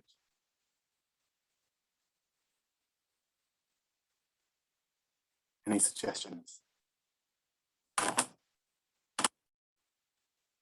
Okay, I'm going to show you how we do it in life. Okay, yeah, great, Lisa. Interview a taxi driver. Great, love that. So pretend to be a taxi driver in pairs. Role play that. Great idea. How we do it in life is we kind of equate it to something with which they might be familiar, and that is the humble pedicab. And I would suggest that any big city has these within them, right? In this particular case, we're getting them to talk about whether they have pedicabs, why they're popular, before getting them to create their own pedicab, which is essentially an equivalent of the rickshaw. So in groups, they have to start a pedicab company in their town, their city, which is like basically the same as the rickshaw. Who are your customers? Why are they better? How are you going to market them? Do you have a name for your company? Design the colors of your pedicab. And straight away, students are focused or engaged because it's a more project work type activity. So essentially what we've done there is we've used the reading about the rickshaws as a springboard for bringing it back to themselves, their own views and opinions. Another example here is all about museums. There's a reading about the Egyptian Museum in Cairo, which again, they may not have visited, but we bring it back to the students. Imagine you're going to open a museum in your town, in your city. What are you going to display in your museum? personalizing the impersonal. One more example before we finish. This lesson all about the samurai in Japan. Again, something with which they are probably, they might know something, but they're pretty more unfamiliar with it. And so with the reading, I want to sort of refer to what Jeremy Harmer says. He says that the more that the students bring of themselves to the task of reading the text, the better. In other words, we need to activate any schemata they have and to get them to think about questions that they would like to ask, because it will increase their comprehension. So I'm a big fan of using KWL charts, regardless of whether it's young learners, teenage learners, adult learners. I find it as a really effective tool for all ages. So what I know, clearly that is personalizing it all about what I already know. So maybe I know the samurai are from Japan. I know they have big swords and they are very aggressive people. I know that they don't exist anymore, for example. But maybe there are many questions I do want to know. Like stuff I don't know, but I want to find out more about. So what I want to know, I create my own questions. In other words, I'm creating myself a personalized reading activity. I want to know when the samurai existed. I wanted to know how long it took to train to be a samurai. I wanted to know if they were good at martial arts, judo, karate, whatever. I want to know X, Y, Z. And by doing that, you're personalizing the reading task beyond just comprehension questions in the course book. Of course, you can still answer those at a later time, but I think in the first instance, you need to give a real world, meaningful purpose for reading. And then at the end, we come back to the, of course, what I learned section about the samurai. Again, what did I learn? It's personalizing the learning process. And then the final activity for this little this reading is, another activity you could do is which personalizes the content. Just ask some questions. What did you find most interesting? Did anything surprise or shock you? Did anything concern you? Did anything make me stop and think? Was there anything I disagreed or agreed with strongly? Has my view or opinion changed in any way? These are all personal reactions to what I have read. These aren't comprehension questions. It's all about you and your reaction. And that's what we do in real life. We read a magazine article, we have an opinion, we have a thought, we tell someone about it. Whether that's a magazine online, print, in a book, whatever it might be, in a newspaper, we have a personal reaction. And I think we need to sort of shift a little bit more that way in the classroom, make that process more realistic. This lesson then ends with a kind of fun little activity. If you could go back in time and experience life in a different age, different country, when and where would you go? So I would like you to tell me very quickly in the chat box, where would you like to go in history to experience life? For me, I studied ancient Greece, ancient Rome. I would like to go back to probably more ancient Greece of the 5th century with Socrates in the Athenian Agora discussing, philosophizing politics, for example. But how about you? Tell me in the chat box. Where would you like to go? Okay, Tatiana wants to go to ancient Egypt. Yeah, that would be an amazing period. As long as I wasn't a slave. Any other suggestions? Natalia, Galina, where would you go? Ancient India. Okay, really interesting one, Natalia. Really nice. Any other suggestions? Ooh, Vienna, the end of the 19th century. Nice. Ancient Greece. You can join me there, Galina. Fantastic. Okay, so listen, let's just sum up really quickly. We're 1 minute over, but I was late. Personalization is not just using language, grammar, and vocabulary to talk about your knowledge, experience, and feelings. That's kind of just part of it. And that's what we do regularly. But it's also, remember, it's about increasing that personal knowledge, about having feelings, having opinions about new things with which they were unfamiliar and didn't know. And then relating that topic, that content back to your own experiences, your own knowledge. I'm just going to leave you with a quote from John Dewey, the educational theorist. And he talks about how education is not a preparation for life. Education is life itself. Therefore, personalizing language in the classroom is absolutely vital, not just in terms of practicing new vocabulary and grammar, but more importantly, I think, is connecting to the real world, the world where they are going to be living, where they are going to be interacting, where they're going to be traveling to rather, talking with people from all over the world. It's so important that we do that, and we can do that really effectively in the English language classroom. So later on today, I want you to take some time to reflect on what we've been talking about today. Think about what you will try to do more of to connect your learners to the world, linking their lives to global content in your course books. So once again, all of the examples today came from National Geographic Learning's Life series, a 6-level series for young adults and adults. And you can find out more information on the links that Natalia has been posting in the chat box, or just eltngl.com/life. And unfortunately, there is no time for questions, but I hope you've enjoyed yourselves. I hope I've given you some ideas, some insights into what we want to achieve with life. And fingers crossed, I get to see you in the not too distant future. But until then, enjoy the rest of today's conference, okay? Take care. Thank you very much, Alex. So stunning pictures, brilliant ideas. So I would like to say that your talks are always thought-provoking, indeed. And by the way, I'm also a big fan of KWL charts. Yeah, I love them. Perfect. I try to use them as often as possible. Thank you very much for your ideas. My pleasure, Natalia. Take care, everybody. Yeah, and hope to see you sometime at our conferences again. Fingers crossed. Thank you.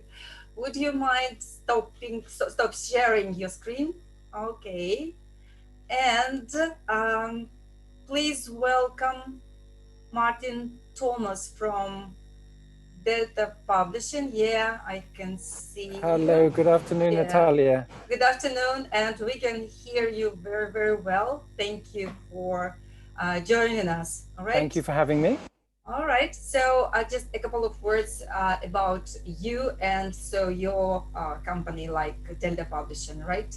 So Martin has worked in LT for over 25 years. Oh. Yeah, almost 30, yeah. Really? Are you joking? So, and Martin is also a teacher, writer, and a coach, right? So, he has written a lot of materials to support teachers and provided training both online and in face-to-face presentations. And today in his talk, Martin will look at how some simple planning and assigning of roles can make the world of difference. Thank you very much. Thank you, Natalia. Welcome. Right. Let me just share my screen.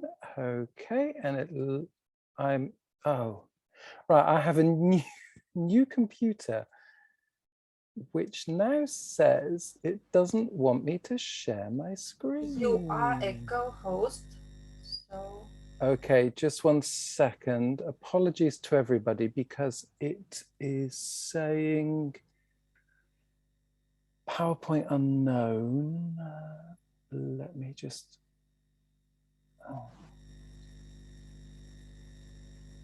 I'm very sorry about this, everyone, because normally it works smoothly, perfectly, and everything, and there normally isn't.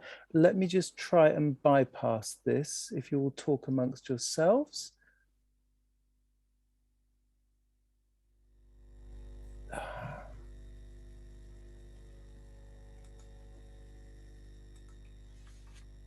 I do not understand. I've got a very strange message which is showing that what I want to share is unknown, and I don't understand why. I'm really sorry about this. It's never happened before. Okay, so I think everybody can grab a cup of coffee. Yep, just for two minutes while we try desperately to sort this out, because I can see the presentation here on my screen and it's very odd. Yes, so everybody coffee break for 2-3 minutes. Right. Let's try this, slides as virtual background. It might appear behind me. I don't know what's going to happen. Let's try this just as, no. No idea how I can help you, sorry. No, I know. This is what's really, I think what I'm going to do, I'm going to log out, log back in again, okay? And see if that makes any difference. Sorry about this, everybody. See you in a minute. All right, so Martin Thomas is going to talk about blogger series, and I'm going to share the link with everybody here in the chat. So please feel free to to get yourselves familiar with that. It's a very, very nice series, brand new, and teachers start loving the series, honestly. I'm back. Okay, could you let me share the screen, Natalia? Yeah, here you go. Thank you. Oh, it's saying the same. Same. It shouldn't be a problem, and I don't understand why. If you send me the link to your presentation, maybe I can share. Yeah, I think we might have to try that. I will up. I've just sent the link to the blogger series, so I guess okay, that's lovely. Everybody can enjoy. It's so my getting familiar. favorite new book.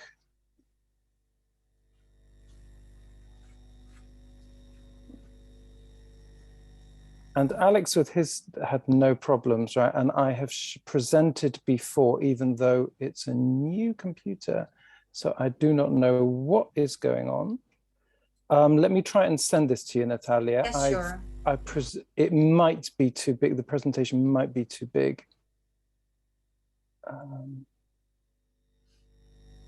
Reply.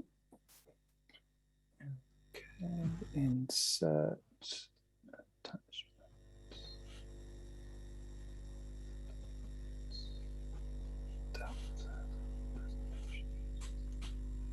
Bloggers and projects. Okay. Right, let's send. There we go. Okay, I've sent it to you. In the chat box? No, by email. By email, all right. I can send it by chat box as well. No, I think it's too big to send by chat box. I do apologize to everyone for this. I really do. And to you, Natalia, I'm sorry about this. That's okay. So everybody is drinking coffee and so watching the series on Delta Publishing website, hopefully, because I just sent the link. I cannot see your email so far. No, is it not arrived?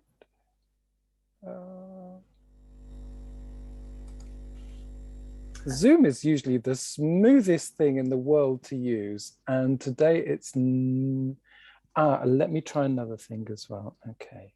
Maybe you could try mailbox.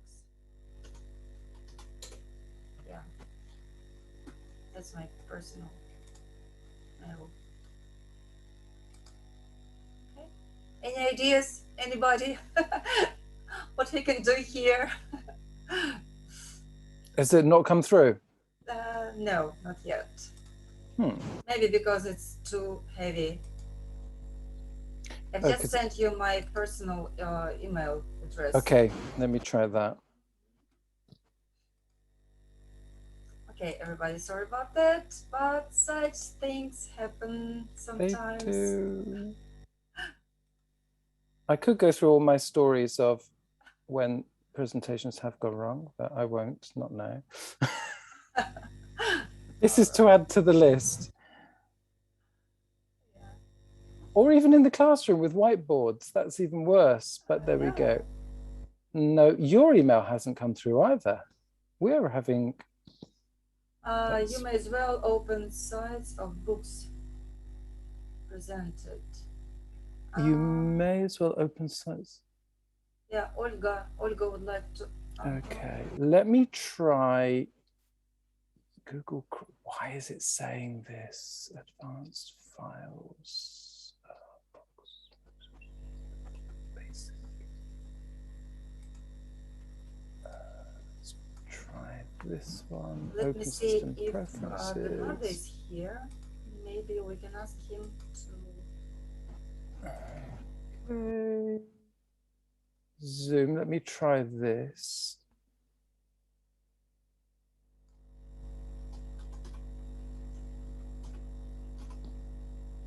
Right, let me just try. Okay. There. Oh, right.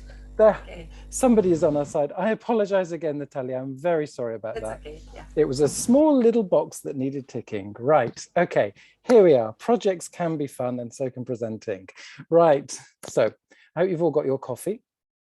And now from a very hot and sunny London, which has just got hotter, me trying to get this to work, but apologies again. Anyway, let's move on and not waste any more time. So I'm talking today about one of my favorite books, and I really do love this. I haven't taught younger teenagers for quite a while, but this would be one I would definitely choose, which is Bloggers for Teenagers. It is relevant and engaging because it uses a lot of the language and also the activities, let's say, that teenagers are involved in. So there's lots of vlogging, blogging, talking about their online world, etc., which they're getting back to face as well, which also does talk about that kind of thing. Also, which is what I'm going to talk about today, are projects. So each unit is project-based, and I'm just going to take you through some basics of projects, because I think that teachers, and I can include myself here, of being quite afraid of using projects in the class because it feels like you're letting go of everything. I don't know if anybody else can relate to this, but very often we teach, we're in control, we're at the front of the class, and we may put our students into pairs or small groups or everything, and they're working on exercises. But when it comes to actual projects, sometimes we feel like we've let go of control of everything, and there is, we don't really know what's going on. Whereas with a little bit of planning, it can be a lot easier. I don't know if anybody, please also, I keep an eye on the text chat as well. Please, if you've got any comments or thoughts on anything that I say, please do add into the text chat there. So maybe you feel the same, or maybe you're quite confident with projects and you have some tips as well to share with us all. Bloggers is also international, it's cross-cultural, so there are characters in each unit. So a character will lead the unit, and they're from different parts of the English-speaking world around all over. It does use a lot of these skills from the 21st century, such as digital skills. So it will be encouraging them to use their computers, for example, or even their mobile phone, presentations, all these kind of skills that are becoming more and more. And I'll show you in the project that I will briefly look at. And there is definitely a clear structure and progression through the book, and which culminates with the project at the end. Very flexible and definitely personalizable, because the children or the teens using this will be able to relate to what they're using. Okay, now I've used this picture with the titles Project Can Be Fun, because it's this thing of, people often think that, you know, what are these projects? Like I said, they float around, they don't have any direction to them. Well, with bloggers, they very much do have a direction, because they're the bridge between the core part of the unit to the project, which basically brings together the different parts that they've been learning and expands on it into a project where the students themselves are in control, as it were. They're reusing the skills or the language, etc., that they have been working on through the unit. And it definitely, as a project, is this bridge to something which gives them a little bit of autonomy and independence. And you can make it fun by just a little bit of input and planning and letting them get on with it, basically. So I don't know if anybody else does use projects or successfully, or has any reservations about projects at all. If you want to just type in, anybody, please do, and I'll keep an eye there, but we will keep moving. Okay. So when you do use a project, I believe that the key to this is planning. I have made the mistake several years ago of using a project which was after we had read a book. I decided, okay, we're going to do a project which is based on, it was to do with Frankenstein. And I had not given enough thought into who would be doing what, how this would progress enough. I got the basic points there, and I had mapped out where we would go with it, who would do what more or less, but there wasn't enough thought into putting the groups together, assigning key roles myself, and I left it very much to the students to sort out themselves. Admittedly, they were a little bit older, but had I planned a little bit more and given more information about what they were going to do, who was going to do it, and what the final aim was, it would have made a lot of difference. Another point to do when working with your project is think of the time you're going to give to it. What time are they going to have? And you can let the project go on for a couple of weeks, and it could be the Friday afternoon activity or the last half an hour of the lesson for a couple of lessons, and create a space where they can keep their materials. If you're back to hopefully, I don't know whether you all are back to face-to-face teaching. I think here in the UK, everything is back to face-to-face teaching more or less, although there is still a lot of online. If you are doing online, you can create the time just in the same way and the space in your in the rooms that you can create, so they have got their area together and keeping on a drive the materials they need, etc.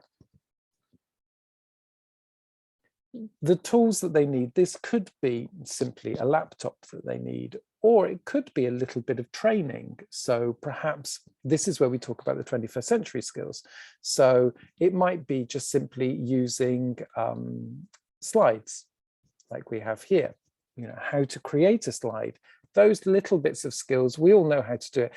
You can also teach them how to present a slide on Zoom without it, without having to spend 5 minutes running around trying to make it work. But anyway, so provide those tools and that information for them. You know, many of them will know the basics of computers, etc., but maybe they haven't had the chance to use PowerPoint slides or something like this. But when it comes to things like the social media and, you know, editing, lots of them, when it comes to lots of the teenagers anyway, when it comes to like editing a film or something, they're well ahead. So when you're working with the project, you have to consider, and this is when I go back to my own experience of evaluating the class. You need to think about the strengths and the weaknesses. Who has got the stronger computer skills, for example? Who's got the better writing skills in order to create their project? All these little things just help. And create your groups. With bloggers, don't forget that there's a project in each unit. So you've got units all the way through, and you can move the groups about so they don't become one little group that's used to each other. It's good to move the skills around between each other, and it avoids as well creating sort of like one group that may be stronger than the other. You can spread the different strengths and weaknesses about and move them about constantly throughout the year. Who is interested in what? Who will be infused by doing something? Maybe the quieter ones, especially at the beginning of term. We're at the beginning of term where we're getting to know our students and spending a few minutes getting to know what their interests are. So one might be, very interested in, a certain part of computers and knows how to create a video or something like that. So, or editing, something like this, and really enjoys it, or gaming, talking, maybe even sort of like talking about something that relates to one of the projects. Find out what their little interests are, and especially their 21st century skills. You can find out a lot about who enjoys doing what, and how you can exploit that within different groups. Also, keeping a record of what they do for them, what they've accomplished. So they have a little diary for each of the projects. And remember, I'm talking about bloggers here, but it could be any of the projects that you decide to use in your classes. If they have a group diary where they can keep what they've done, who's doing what, who needs to do what in the future, this goes all the way through to when they accomplish their project. And you can share it as a group so that everybody sees who has done what, who's done what well as well. So, you can see that, Peter did this and Mary did that, and et cetera, that you can then draw on that in the future as well. I'm just going to put all these up because these are a lot of points. Sorry, there are a lot of points here, which is to do with the planning. So you need to tell them as well. I think that this is an important part, to break down clearly, as we do in all our, all the teaching, clearly what they're going to do. Different ways that they can do it. Doesn't need to be one particular way. They can use their imagination on the project. So if they feel that something is better, you can they can come and talk to you about it, and perhaps you can change the way that they present their project. So if it says, to create a poster, they may say, well, we don't want to create a poster, we want to create a short film, an advertisement in that way. Perfect. If they can do that, they have the tools to do that. Give them a reason why they're doing it, an aim or a particular objective. So they're doing it to promote their town, to improve a skill, to use the skills they already have, etc. Assigning the roles of who does what, extremely important. So you need to make sure that they can, that they know what their responsibilities are within the group. That doesn't mean they're solely responsible for that task. They need to work in a group as well, but who does what, and with sharing with the others. When, it's always good, not to surprise them right now, we're going to do the project. Make sure they know that, like I said, like Friday afternoon, it's a bit sort of like in the timetable. You can put in like 20 minutes or half an hour, depending on what your timetable is and when you actually see them. but it's always good, especially with teenage groups. I think it gives more security and stability for them to know when they're going to actually be doing something. And also what they might need. So they'll need their computer or their phone. They'll be very happy to use their phone, I'm sure. They'll need, sort of like software for this. They might need, slides, or it might be just simply, drawing or typing something up or writing something by hand.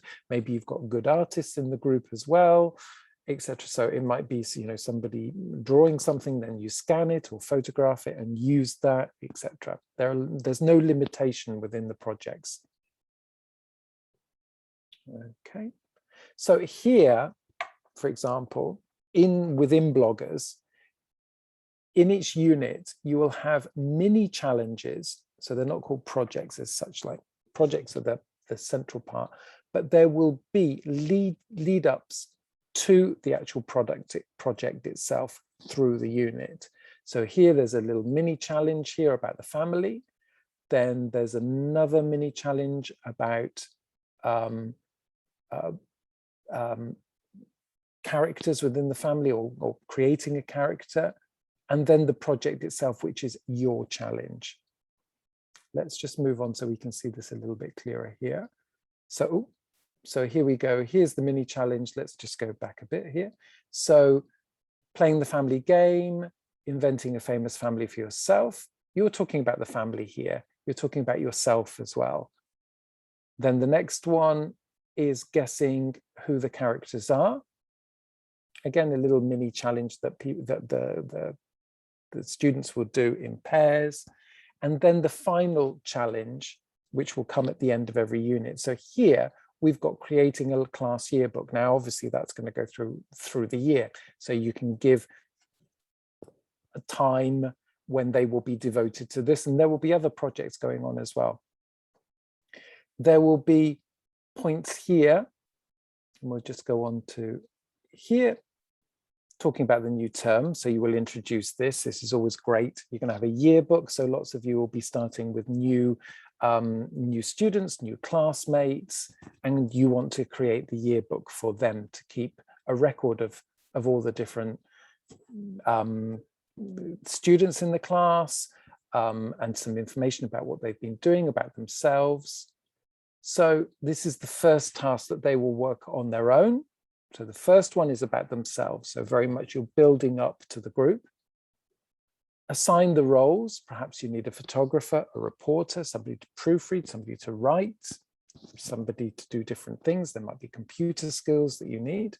So assigning those roles. And then I've put here, don't be afraid to be digital. Sometimes we really are like, don't let them loose on the computers. It's what they're comfortable with. Or with their phones, it's what they're comfortable with. They're quite happy using their computers, their iPads or tablets or phones to create digital content. Could be taking photographs of the class, the school, different parts of the school, etc. And then they can use that material, either printing it or creating some online content. And most of them will know where they can post this kind of thing, how they can show it in the class, etc. Okay, so that basically is, because I'm going to go on to the digital part of, and I'm aware of the time here, digital part of bloggers. So that basically is a little bit of a, just some basic tips on projects, on how to present your projects to the class. And like I said, very much now with bloggers and also a couple of other of our titles from Delta Publishing, we have projects which are very much integrated into the units, and bloggers, every unit will have a challenge, which is a project that the students can do. So all I'm saying is just a little bit of planning, assigning roles, and also letting them be free and giving them the support they need can make the project work really well. Okay, here's just a little bit of a background about bloggers, which is a 4-level course. So it goes from A1 up to B1, and it's a teenage course. 8 units, they're in double page spreads, so it covers all the skills of grammar, the vocabulary, writing, listening, speaking, and reading. There's culture blogs and also your challenge, which is what we've just talked about with the actual project itself. So the project comes at the end of each unit. So you can see here, this is from Bloggers 1. This is the basic structure of the unit. So here you've got the interest, buying, they all love buying. It's very international with 21st century skills, as we've talked about here. So presenting a documentary, etc. And there's also the video vlogs, which are accessible. Oh. Clear progression throughout.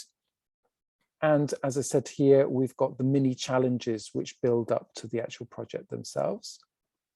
In the workbook as well, there's progress checks where they have self-progress, so they self-check their progress at the end of each lesson in the workbook, so that they can see how they are progressing through and evaluate themselves. So self-evaluation is a very strong point, and it also lets them, they're more aware, if they can see what they are doing, of their own ability. Cultural awareness is all the way through as well. So there's a lot about different cultures, relating it to them and to themselves. Mind maps, wonderful creations for them to be able to put together ideas, vocabulary, etc. So all to do with each unit will have a mind map. And then there's lots of additional materials in the back of each book, which relates to things like presenting or revising the notes, how to revise, how to present, how to create. Yes, mind maps really are incredible. Yes, they are. They are. So I use them myself when creating things. They're extremely useful. How do I organize a debate? All these kind of skills, which for teenagers, this is preparing them for the next step. When, you know, like for university, there's so much which we don't look at, very much so. So like the teenagers will go on then to university and they haven't got those skills, or they haven't really put together those skills, and this will help them. Little things like irregular verbs here. Reading, there's extra reading in the back as well. So here you can see how the course goes together. There's student's book and workbook, which is in print, and all the audio and video is available on a phone, on an app, which is the Delta Augmented app, which I'll talk about quickly. There's also the digital version, which is the student's book available online, and a digital interactive workbook where the exercises in the workbook are interactive. Okay, and for the teachers, you will have there's on the website, you will have resources, and also you've got the student's book and the workbook, which are the teacher's version, and the teacher's version of the workbook has an LMS, so with automatic marking, and you can see the grades, etc. Okay, so that's a quick look at the bundles. Augmented for all of our books that have any audio or video. You can download the Delta Augmented app. You can do that on your phone and also on your tablet, and access any audio or video files. And there's also extra resources as well. Okay, for the books also, we do have audio available on the website, so you can also download. And Blink Learning, that's the platform for accessing the digital components. As I said, so the student book or also the workbook with the LMS. Okay, so here you can see the interactive. They will type in their answers for the workbook, and then they can get the answers marked. Okay, so here we go. We've got the student's book with the license, and then there's the workbook. Okay, so that's all about bloggers, which I actually absolutely love. It is a wonderful book. It's engaging, it's relevant, and it does save a lot of time with the way it's organized all the way through it. Okay, just to recap about projects, don't be afraid of them. Bloggers uses them all the way through. And it's just a little bit of planning, think about the group and explain to them what they're going to do, when they're going to do it and how they're going to do it. And that's basically about it. Okay, well, that's all from me, Natalia. Yeah, okay, thank you very much. Okay, thank you. I don't know if anybody, have we got time just for any quick questions? Yeah, we do. Because we are still waiting for Bernardo to join us. Okay, well, I can hang around until he's here, so no problem. Yeah, and I think so it's worth mentioning that teacher's license is valid for 3 years. Yes. Which is very, very helpful, right? Yeah. Exactly. Some of them are quite short, some of them are only 1 or 2 years, but this is actually for 3 years. Yeah, it's very comfortable.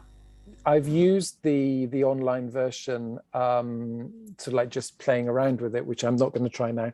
But the workbook is very interactive. All the audio and video is available there to use, and it marks it. If you get it wrong, you get 3 chances to try and get the answers correct. So it's very good for the students working on their own. Yeah, absolutely. And by the way, so for those who are interested to have a demo access to this series, so please feel free to contact us, so ONARA representatives, and we will be more than happy to supply you with this access period. And I'm sure you will love the series. It is fresh, it is modern, and so both from teacher's perspective and students' perspective, I can say that it's just right up to expectations, right? What a good course book is. When this arrived on my desk, I was really sort of like quite envious of those that are going to use it. Really, I'm not. I know it's a Delta book, but I really do love this book, and there are competitor books that I love as well. But let me, if I just say this book in particular, and I'm not just saying it, it really is. It's extremely well thought out. It's written by a group of teachers and edited by the wonderful Laura Broadbent, who some of you, I think Laura's presented for you, a few times. Yeah. So a few times, yeah. She's and a she's fantastic wonderful. presenter. She really, really is fantastic and such a lovely personality. And she's edited and looked at this, and it really is an incredible book. There's the way it flows, the topics, the way it relates things to teenagers, which lots of books will promise, but this does.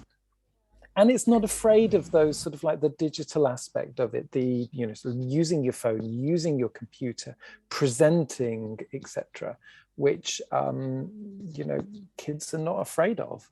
Yeah, and I would also like to mention that so this series is suitable for students with dyslexia, right? Yes.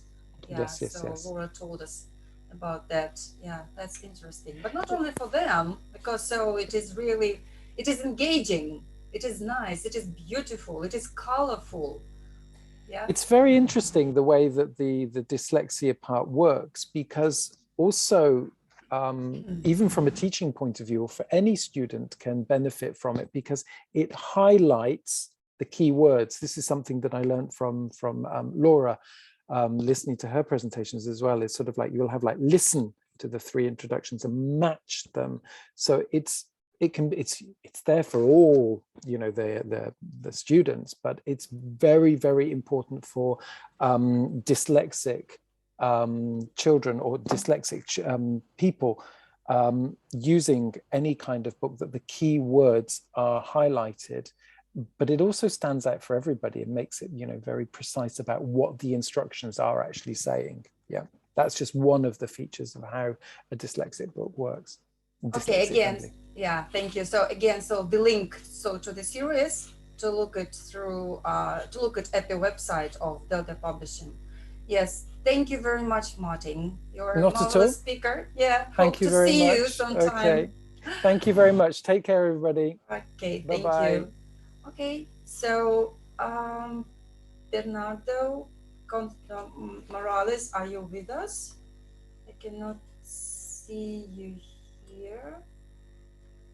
Bernardo. Okay, such things happen. So, couple of issues with presentation. Now I cannot see the presenter. Okay, the next presenter will be, hopefully, Bernardo Morales from Delta Publishing as well, and he is going to talk about the books which can help you to get ready, to get your students ready for international exams. Again, here is the link. We'll wait for a couple of minutes. I'm not sure what might happen with the presenter. Hopefully everything is all right. Still bloggers. Okay, just let me give you another link.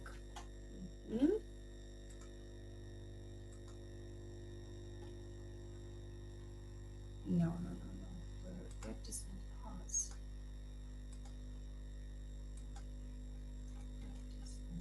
Just give me a second. Okay, so that's something wrong. Yeah.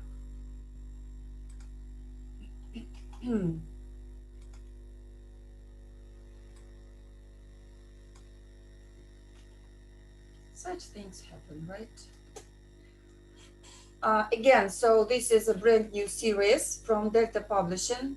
So the name is Practice and Pass, and we have so books for getting ready to key, so A2, B1, which is preliminary, FCE, which is B2 level, and C1 advanced. And also these books could be purchased in print or digitally. All right, so feel free to ask to have a demo access as well. We would be more than happy so to provide you with these demo access codes from Delta Publishing. All right, Bernardo, are you here with us? I cannot see him. No. All right. What exam? It's Cambridge exams. Cambridge exams. So if you just open the link I've just put in the chat box, you will see that there are 4 books for 4 exams: A2, B1 preliminary, right? FCE and CAE. So brand new books, which so